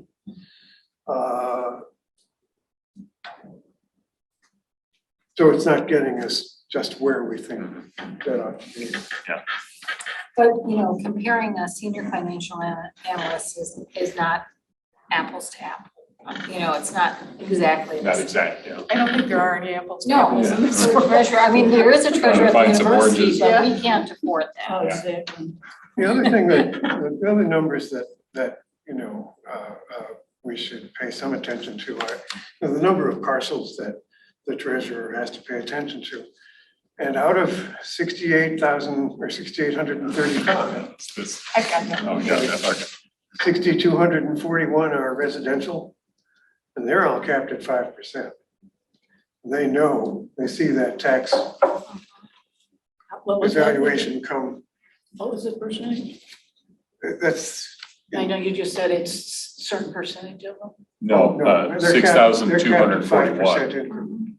but I thought you said a certain percentage of residential. I don't know what it was. I'm sorry, the total real properties in Scio parcels is 6,835. Right, so how many residential? Residential's is 6,241. So it's roughly 90%. yeah. That's what I was going through. Right, and that's 90% of the taxpayers in here, will come in with pitchforks and fires, Okay.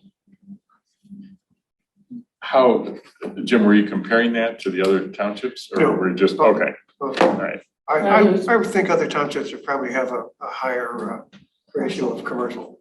And certainly less agriculture. All right, so we still have a 25,000-ish spread here. Need to zero in on something for current market value.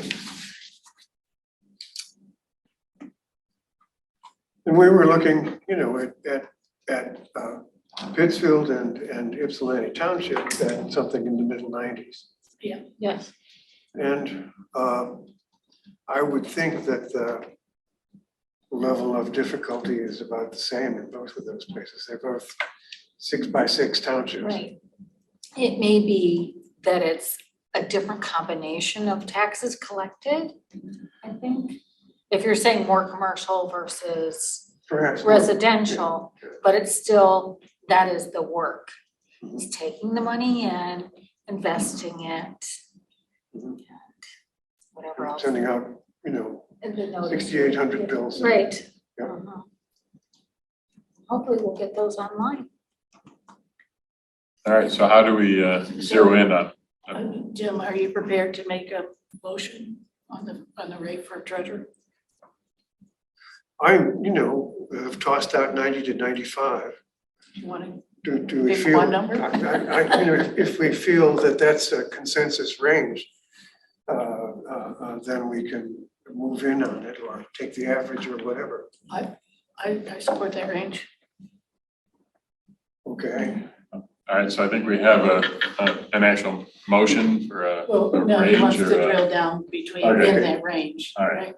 how do we, should we take the midpoint of the range? Should we take the high end or the low end? How do we feel? I think it's high. You know, it's, everybody votes against me, that's fine. But I think that that's a pretty substantial jump. And I think it's too much at one time. So I could go 80, 85, but I can't, I would vote against something that was more than that. And we're, And not because, again, I think our township people are terrific. Yeah. I just think it's one of those in terms of what that reasonable bump is at a point in time. and we're talking about today's number, our market value today. Here, and Diane, you look like you have something really important to contribute there. You have the floor. So were we gonna then apply the 5% for 2023? On Well- top of that? No. No, okay, This so would this will be. Based on comparable or best judgment. Yeah, I think 95 would be too high. So we're I between could 90 do- and 90 and 85. Well, No, no, hold we're on a not. second. I think we're between 90 90 and 80. 90 and 80? And I'm kind of on the same general page as Monica Monica's low was 80. in terms of the 80, 80, 85 range. I think that's what you were saying. Yes. Which I would say is more than I felt was appropriate this time last week. So, Me too. Yeah, me too. No, I okay. mean, I've given it some thought. yeah, So I think we are making progress. I just asked the question, who can support Jim's market value of 90 to 95? I can. Okay, and I can't. Can you? I don't think so. Okay. Even the low range? Then low what if part? we start Maybe the talking? low, but I think it could be below 90. Below what if 90? we- What if we talk Then you don't about it, support that range, okay? what if we talk about a number between 85 and 90? I'm I think an auctioning. $85,000 person. You know, that's really kind of the top of where I can go with this. 85? When I look at, and also too, where, first of all, we know it's difficult to gather information from these townships. It's, but in my looking at things and what other people have looked at in terms of averages, and, we're not average, everybody's a one-off, depending upon your location and parcels. There's no apples to apples here. Just in terms of what's reasonable, you're talking about if it's $85,000, you're talking about a $20,000 increase for this position at one time. Percentage wise, that's substantial. And I think that's kind of where I can go. That's only 10,000 more over the estimate based on inflation though. That's where my comfort level is. Okay. I think this job was paid too low. For years. For too long. Sure, I think Too we long. all agree And I with think that. some of it is because the assessor did a big chunk of the work for this position. So I like to acknowledge that work has now come, and this department. Don't forget, we have a deputy treasurer as well. And I think the expectation might be with, we will have a new treasurer and we will probably have a new deputy treasurer. The expectations that I would expect from the citizens of Scio Township is that everything becomes more streamlined, that BS&A is thoroughly utilized, that our tax bills come to us electronically, we pay electronically. I think you can do that already, but not the way that I find it easy. So I would like to probably somewhere around 88 to 2019. So you bring up a good point that current treasurer is not seeking reelection. We expect a new treasurer. I put some whereas statements that the treasurer appoints a deputy who serves at the pleasure of the treasurer. And that position was approved at a budget of $50,000 by the board 2 years ago. 2021. So that office, their budget is definitely going down for salaries because it's overcompensated for deputy. At this point, and the board expressed that they would drop it down to the approved rate at whenever that is evaluated. Kathleen, I don't understand, and maybe I just don't know the So history. currently, okay, so Donna is compensated $65,000. In November 2019, she appointed Sandy Egler as her deputy at the salary she was getting at that point in time, which was $95,000, Okay, all right, which is now over $100,000. okay, So when the new treasurer is installed, Yeah. they will appoint their own deputy okay. and At further, market pricing. And the I board- market priced it back in 2020. exactly. And further, the current, it was revealed during budget discussions that the deputy treasurer plans to retire within 1 year. Okay. So you would expect that this office is gonna have a reduction of no less than $50,000 in their budget. And you're also So- gonna have a learning curve for people. I've heard 85, I've heard 88 to 90. Someone ready to make them? I hear 85, do I hear 86? Yeah, I want to go back. So were you, Monica, were you at 80 or 85? I was at 85, I was like. Okay, all right.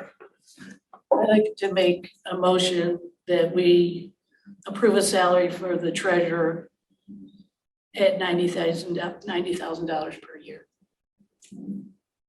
I'll support that. Discussion?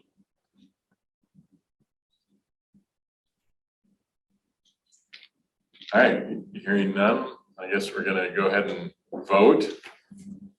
All those in favor? Aye, Aye. all right, Against.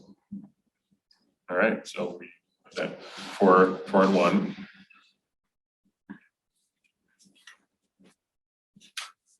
And that's for our current market in terms of what we do for, Right, that's our recommended value, no inflation, no, Yeah. nothing on it. yeah, so that's our And, market 2 years value. from now, when whoever is here will, And that's based, our methodology is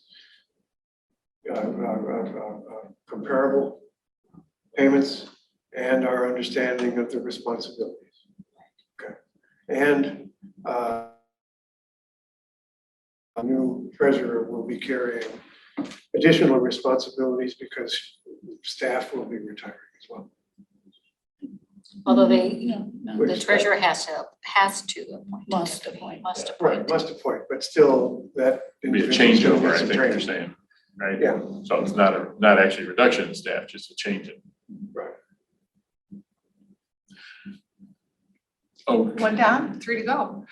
yeah, We didn't make a decision on anybody else yet. well, yeah, I know, that's because the treasurer was kind of the biggest, Yeah, but this Jump. went off. yeah. So I think we've got a methodology that we have to try, and then we need to take one more look at it. Yeah. And I think once we have those numbers in front of us, we can. Okay.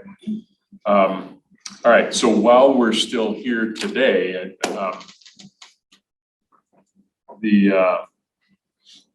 anybody have additional insights on trustee compensation? I mean, I kind of made a suggestion that maybe the board could compensate the trustees for any extra hours they put in with other committees and such, but But that's a suggestion you can make, but we're here to determine yeah, salaries. It's a suggestion we can note in the whereas sections of the Yeah. trustee resolution. So any other ideas? So using the CPIU, it was 8,000, but not including the 5% for 2023.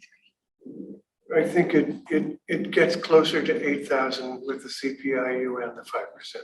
And 5%. And we'll recalculate that. Okay. I So can go we'll with have- 8,000 on the trustees. Say again? I think 8,000 on the trustees is a reasonable number. I think we can get there. Maybe a little bit over. Of course, I'm gonna bring some data. Now, do you want to do that today or you want to do it Yeah, next meeting? definitely. Okay, Maybe I'll get- Okay, I added to the packet, I've said that I strongly believe they should be compensated for effort in, I can address what one does versus the other. So I added the document.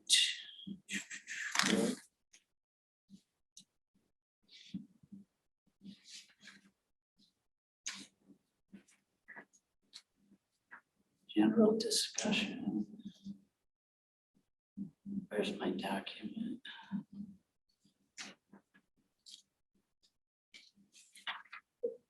Oh, yes, okay, so it's called Compensation Commission BOT Board Meetings 2022 to 2023. Okay. Have you been frequently watching the board meetings for the past, Fortunately, no. fortunately? They've When was the last- definitely I've gotten been hearing longer, feedback.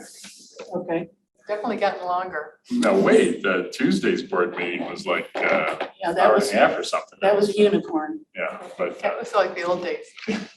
Okay, so I have direct experience. I have been attending all of these. I have read all of the board packet material. So I'm made an estimate of how much time they commit just to a regular board meeting.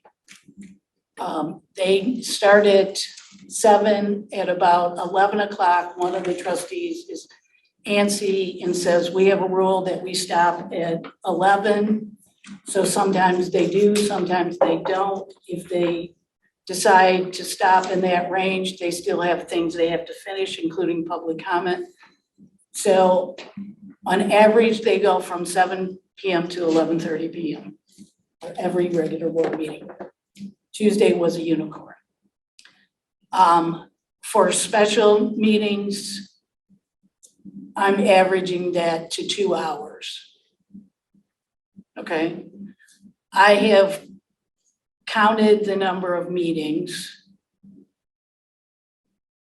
I have listed all the meetings, 2022, 23. I hope I have this right. And then I looked at the number of pages in the board packets. They're huge. I've listed these. Takes the ream of paper. And how much of that is pertinent information? It's all pertinent information Yeah. because they're making decisions on all of those agenda items. yeah, they need to be responsible to review those Oh, documents I and understand understand. that. It it. just But- seems that there's, Jim, you look back at when you were the trustee, when you were an acting trustee, Right. and the information that you were reviewing. Yes. The world changed all that much. I don't think so. The bulk of what was in the binder was recommendations from the planning commission and ZBA. And, that was probably 80% of the weight of it. And these were recommendations from boards who both had, approval authority. And the township board's action was really to listen to the individual or trustee who was on either of those boards, recommendation and approve it. I don't remember ever going into a long debate about setbacks or anything else. Occasionally we would get, the angry neighbors But that would sometimes be before but not after, is at the planning commission meeting. In terms of legislation and resolutions, my experience was that those were much smaller than the planning and ZBA work. Because those guys would give us all of their stuff. Well, back to Kathleen's, she's talking about what they're Right, dealing I with right understand. now, but, So their duties are to attend the board meetings, right? That's X number of hours times X number of meetings. Their duties are to read that packet, to make a sound decision. So I'm giving you data that shows 2023, the packet is averaging 300 pages per meeting, 2022, 237 pages per meeting. So I'm trying to bring some data to support the level of effort to do your job, to make sound decisions. Now, how many pages can they do per hour? I just went out and found a source, and I just took a value of 40 to 50 pages based on a source, which I provide. Some people read faster than others, but at least it's a value of some notion of effort. In my own experience, I spend this amount of time preparing and attending these meetings. And then I'm going to add on for your consideration that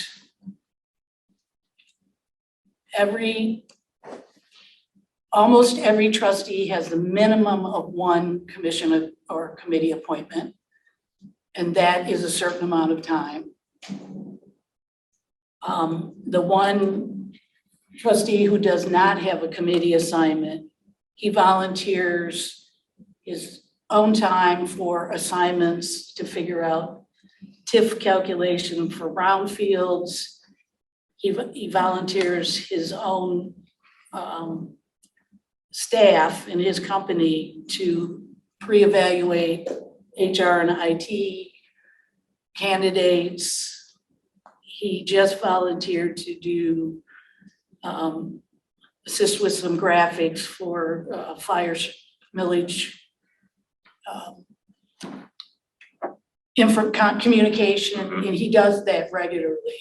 He's got a full-time job, so I'm guessing he decided he can't do any other committees that happen during the day because he runs a business. So with all that said, I can come up with a reasonable amount of effort for what the basic trustee is doing. Not giving any credit for 2 committees, SIMCOG, sure, Talking to residents. WARMA, talking to residents, yeah. any of those things, and say, this is this is their base duties and the amount of effort it takes for those base duties. Now I'm gonna go one step further because I think this is reasonable. You've just set a rate for the treasurer, and what is that hourly rate that person will be getting? And I would make the same argument for That's For- like $45 an hour or something. for trustee, for clerk. So you've said are zeroing in on an hourly rate for those offices. How can we not use something comparable for a trustee based on minimum level of effort that they to fulfill their duties, not anything they do above and beyond it? Want to know where the numbers come out? Of course you do. So I've got regular meetings, 108 hours per year, meeting prep 96, special meetings 32, plus there was that one special meeting that went for 5 hours, rules of order. So I come up with something like 239 hours per year.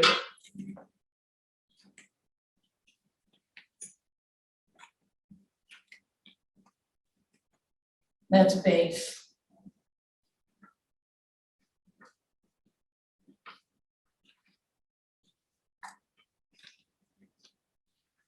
Now, what if we multiplied by $40 an hour each? Where do we end up?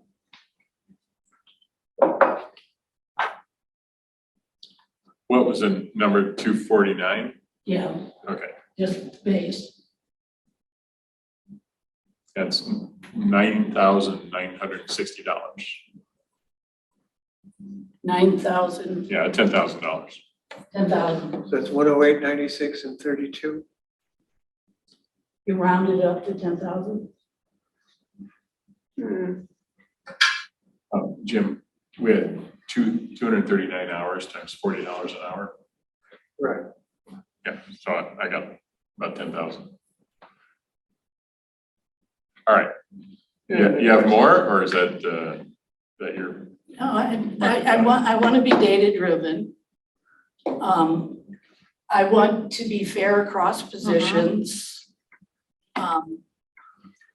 I agree that there's a certain amount of volunteerism, but with that volunteerism goes a minimum level of effort that if we compare to the other three positions and say, well, what are we doing per hour? So we could, I mean, treasurer, 45, clerk, we might end up a little bit higher than that. Trustee or supervisor, we're still above 40, Yeah. right? Yeah. Above 40. Yeah, you know, when you're presenting your numbers, I was thinking all kinds of counter arguments, but the conclusive statement there, actually, I think is pretty reasonable. And we're wrapping in whereas other townships use the per meeting, Right. we're wrapping that in. And now, what was that? The For the per other meeting, townships? I think they typically do $100 a meeting, didn't they? What do they have, a base plus, Yeah, the base. I oh, don't like know. 100 or something per meeting? Yeah. I can't. Yeah, I think that's what we had heard. Is that, Monica, is that what you recall? Yeah. Right, The, some of them do, you know, in terms of that structure. I wonder if the hourly rate is appropriate. Each of the officers, supervisor, treasurer, or clerk, have staff. Okay, Supervisory. they're supervising, managing, hiring, firing, promoting, compensating, making sure they show up, counseling, all that sort of stuff. Trustee does not. Okay, trustee is just one individual who reviews a packet, shows up for the meeting, carries on the debate, votes up or down. They don't have responsibilities for making sure that gas gets turned on or off, the grass gets cut, the sewer guy gets out to fix a problem in town. All the other officers do.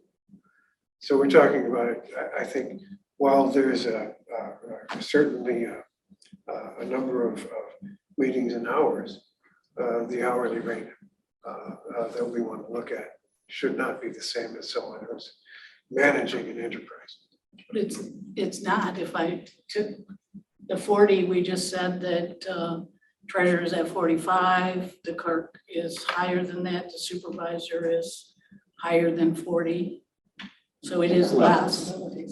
Well, we got to back up, tone that down a little bit, because like with the clerk, she described that she's working 60-hour weeks.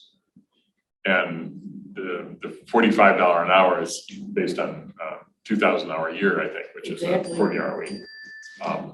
That's the only way you can, Also too, that's the only way you can Yeah. analyze. we don't know who's gonna, what, you know, people get people have some input just in terms of the amount of time they put in. So we don't know who these people are going to be. I'm sorry, I didn't hear that. We don't know who's going to be in these positions. It's not based on. No, I know, but when John said, you know, the clerk was working 60 or somebody's working X amount of hours, we just don't know who's gonna be executing that role. That was my point.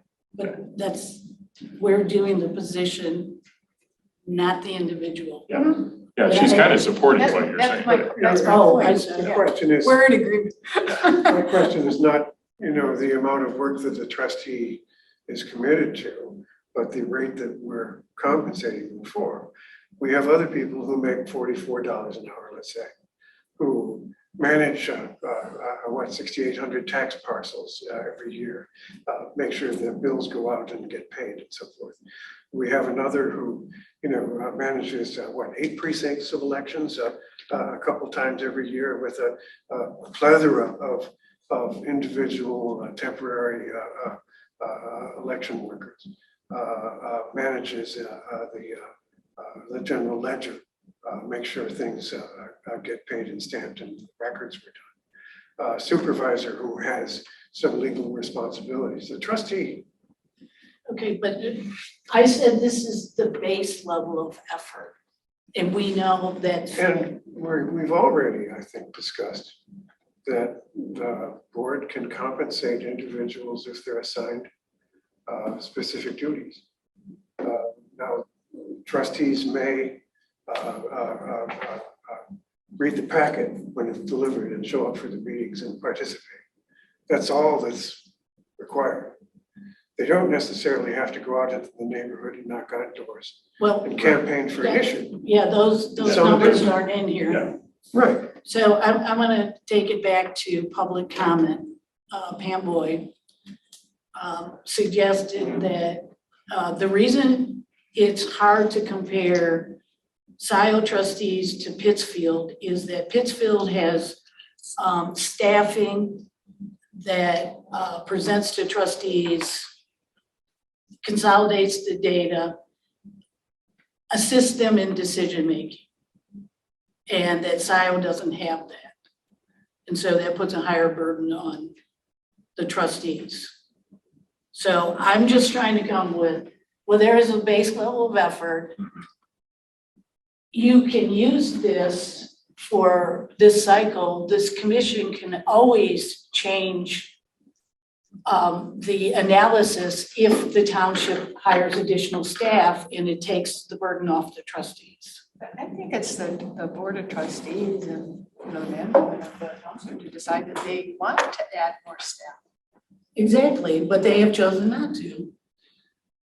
Well, So, what she's saying is that the trustees have made that decision, so they should suffer under that. No, it's not that I think that somebody should suffer, but I'm not there on a day-to-day basis, you know, to determine that, you know, I respect the fact that somebody thinks that there should be, you know, more staff. But if the people that are working with the staff day in, day out are making that decision, I mean, that's telling too. Yeah. I mean, that's my point. wait, that the trustees are accepting? Well,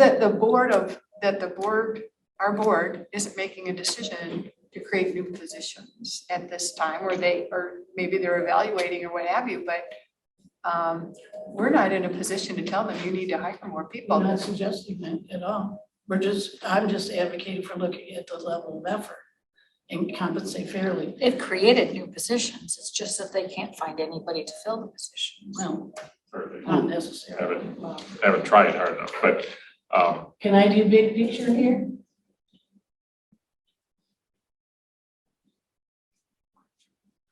The total amount of increase that I'm suggesting for all 4 trustees is $10,000. So how grinchy are we gonna be when we toss out $20,000 study contracts to Carlisle Workman for pros plan, a new study for Jackson Road, $60,000 to OHM to look at engineering Park Road, All of those Are you gonna run for trustee next go around? all of these Not worth it. firms that get these contracts are billing more than $100,000 or $100 an hour. Carlisle Wharton is 105 for W1. So what you're talking about, an increase of spending out of the general fund is a total of $10,000. And I'm not advocating, and To I'm, run for trustee. I am, sorry? When you're running for a trustee, you know, you were interested in being a trustee. Jim was a trustee, Jim ran for trustee. You're running for a trustee position, you know, here are some responsibilities that you have. And, you know, if you want to work for a a consulting firm, that's a different deal. You know, I don't think those are apples to apples comparisons, which I have come to realize that are impossible to find. Yeah, I don't think she's trying to make it apples to apples. I think she's trying to point out that our board of trustees is willing to, or our township is willing to spend a lot of money on consultants, and maybe maybe they should be paid a little bit more for being trustees, and We maybe, scalp the trustees? well, That's probably not a good word to use. we have a issue here where the trustees can in fact make their own decisions on stuff. And they have not hired some people over time or not kept people over time, which burdens them with more obligation. And it's kind of they shoot themselves in the foot with some of their decisions. At the same time, I kind of like the Commissioner Brandt's presentation on the actual amount of hours, if that's what was required to review the material, and these are actual real numbers. And to a certain extent, you guys all know Pam is, watching the same board meetings and spending the same time. And getting back to Jim's point about how maybe the trustees should not be compensated at the same level as the day-to-day people that actually have to make decisions and They have to make decisions. yeah, that's the argument I was gonna make. They have to make decisions and they have to absorb the information that's provided to them to make those decisions. And arguably, making the decisions is a higher responsibility level than doing the day-to-day work that. Right, and we're compensating, the three major officers for managing people, largely for bringing forward, plans and proposals, resolutions, motions, minutes and agendas, okay. That's literally done for the trustee. A trustee, two of them can bring forward a resolution on their own, but not just one.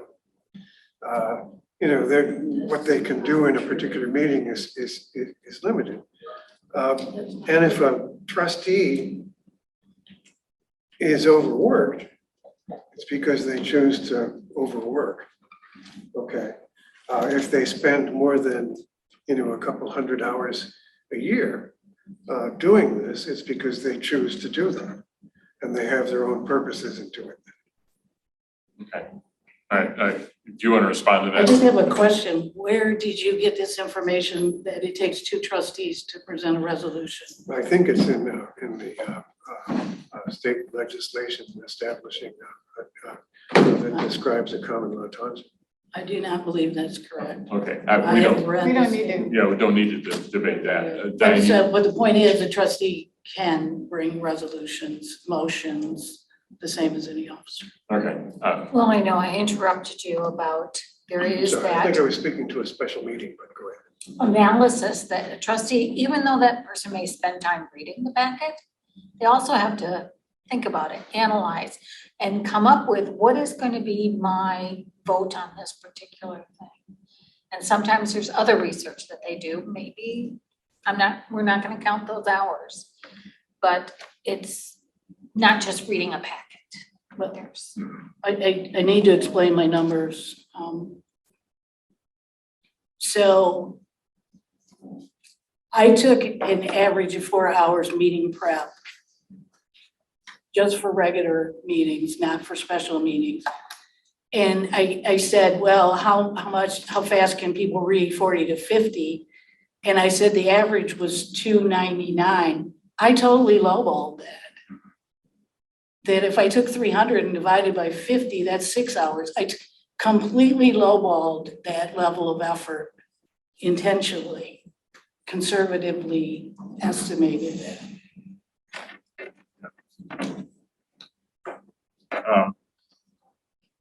All right, so so Kathleen, you're proposing that 10,000 is a better vision of market value for the trustees of Scio Township than our 7,000 or 8,000, depending on what. How many Special meetings per year. depends on the year. There's 13 in 2022. So far, there's been like 5 for 23. So let's also talk about difference between the inflation factor got to what value? 80 something?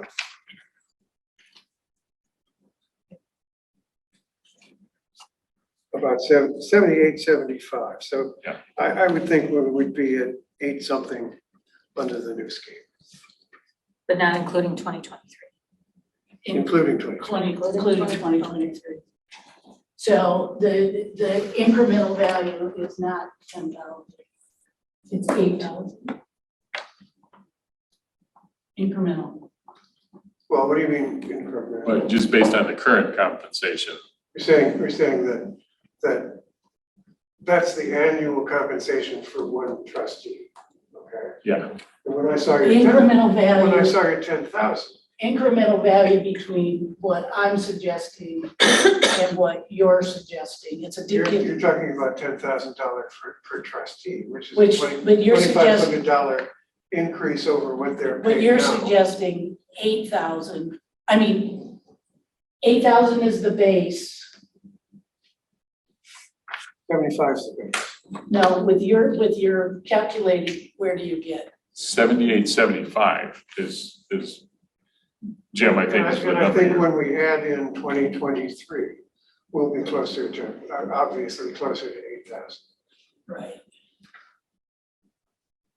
which adds $1,500 per trustee and adds basically $6,000 to the budget. That's for what the I was, township. that's what I was trying to get to. Right, yeah, I understand. That's what I was trying to get to. If we pay them $10,000, we add $10,000 to the budget. So incremental difference, you're getting even lower. It's really incremental difference is 4K. Right? The difference between the two of the deltas, 4K.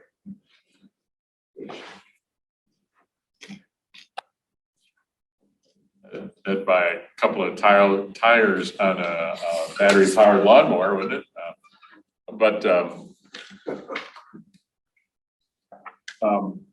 In any case, Kathleen, I like your data there, and I guess I can support the idea of trustee compensation at $10,000 a year. No, I cannot. I know you cannot, but I'm I can't so go there. where are you? Are you at the 8,000? I think the 8,000 is the right number. Okay. I think that that's the right number. And I think that, when we were replacing a trustee, we had 3 or 4 different people that have signed up for this. I don't think people are there for the money. And I think, I've been in situations where, we probably all have, we're gonna get a raise and we say to our boss, hey, give me another 1,000, give me another 500. Well, this is the budget, this is the range.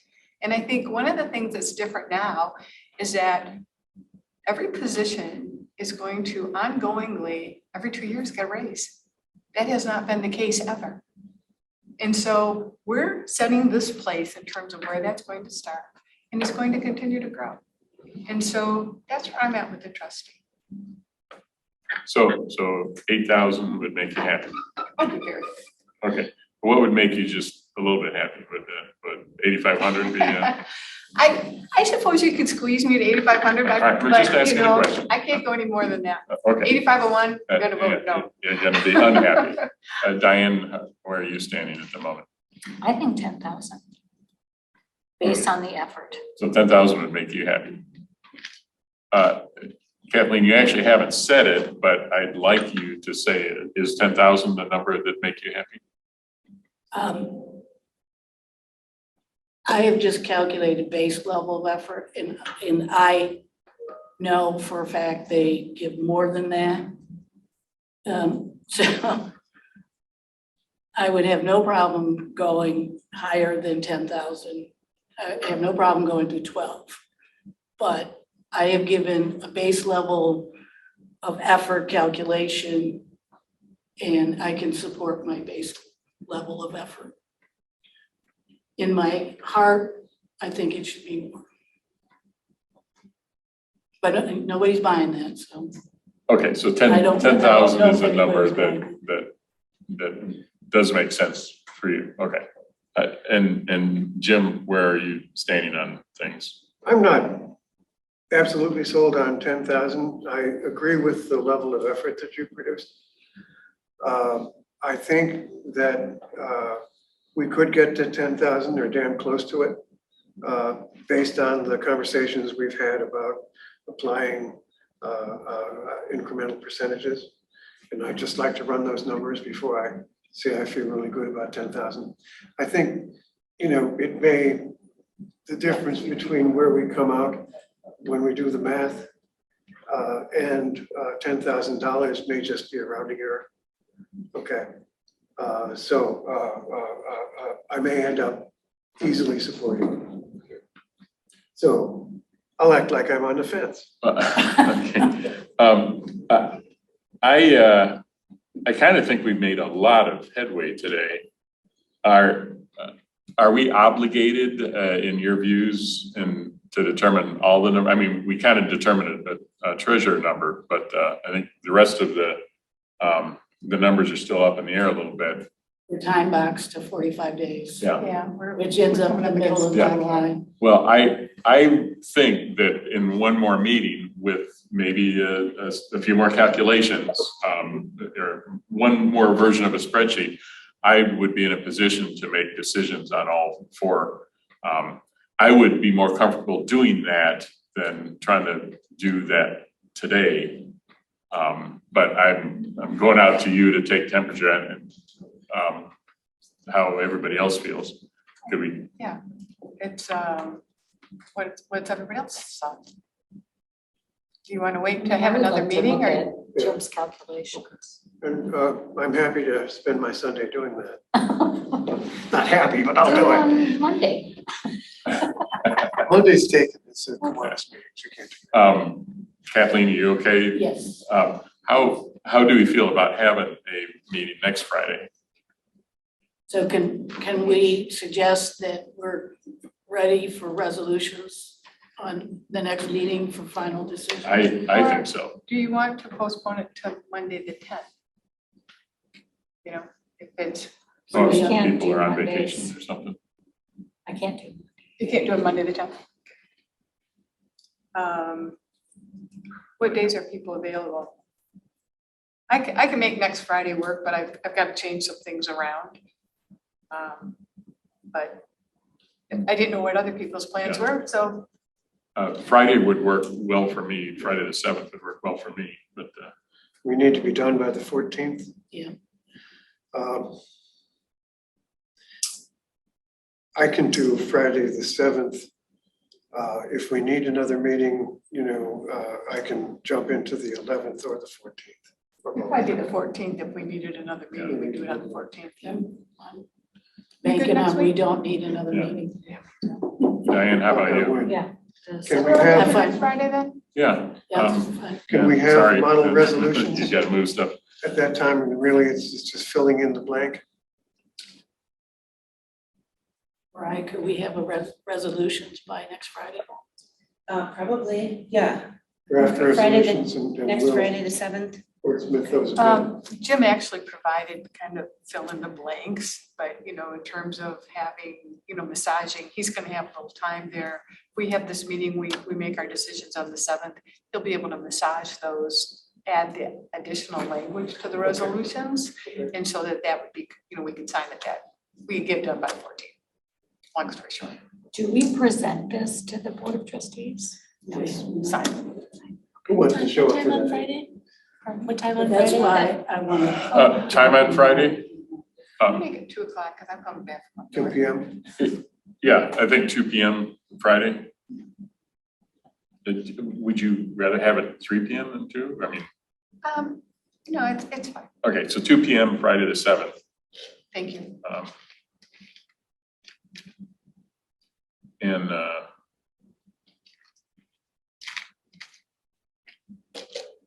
And then between now and then, we'll probably see a spreadsheet and get a little bit more of the blank spots filled in.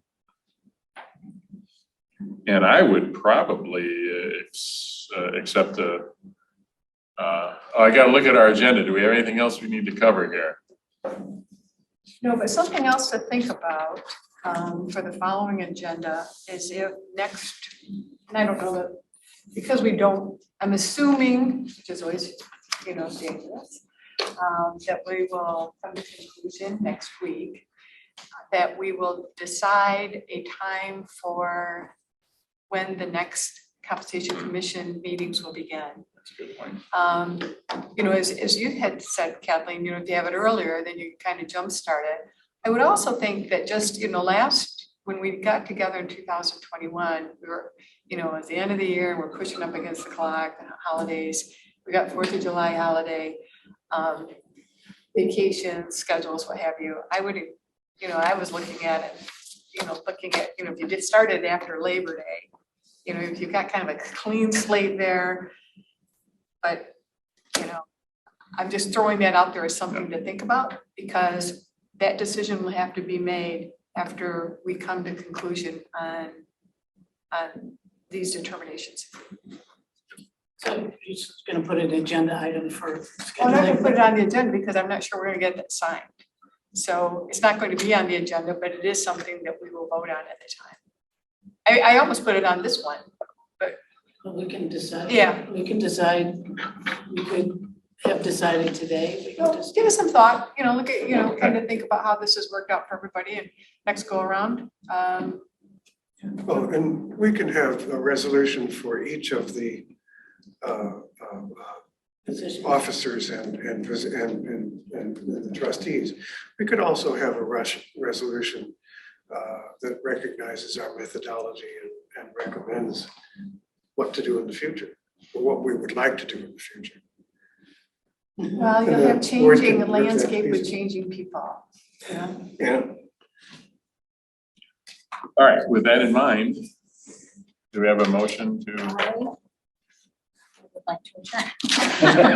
I think that's a motion. A motion to adjourn. Support? Support. All those in favor? Aye. Not debatable. All right. Very good. I think like we covered a lot of There you ground. go. thanks. Thank you so much. So Jim, do you know Bob Carr from Yes, I know. Columbus? Yeah, Bob, I'm friends with his wife. Oh, wonderful. Jeanette. Bob does a lot of work with our vouchers program, which is a very, very good program. We give household goods to people who are. Put me on the spot there. Are you okay? Is there Household after some sort of. in terms of the meeting? People walk out with pots and pans. But I mean, and plates and knives and No, forks and no emergency. blankets and clothing and stuff that they need. I So had that's, completely Oh. zoned out that it was like, it's like,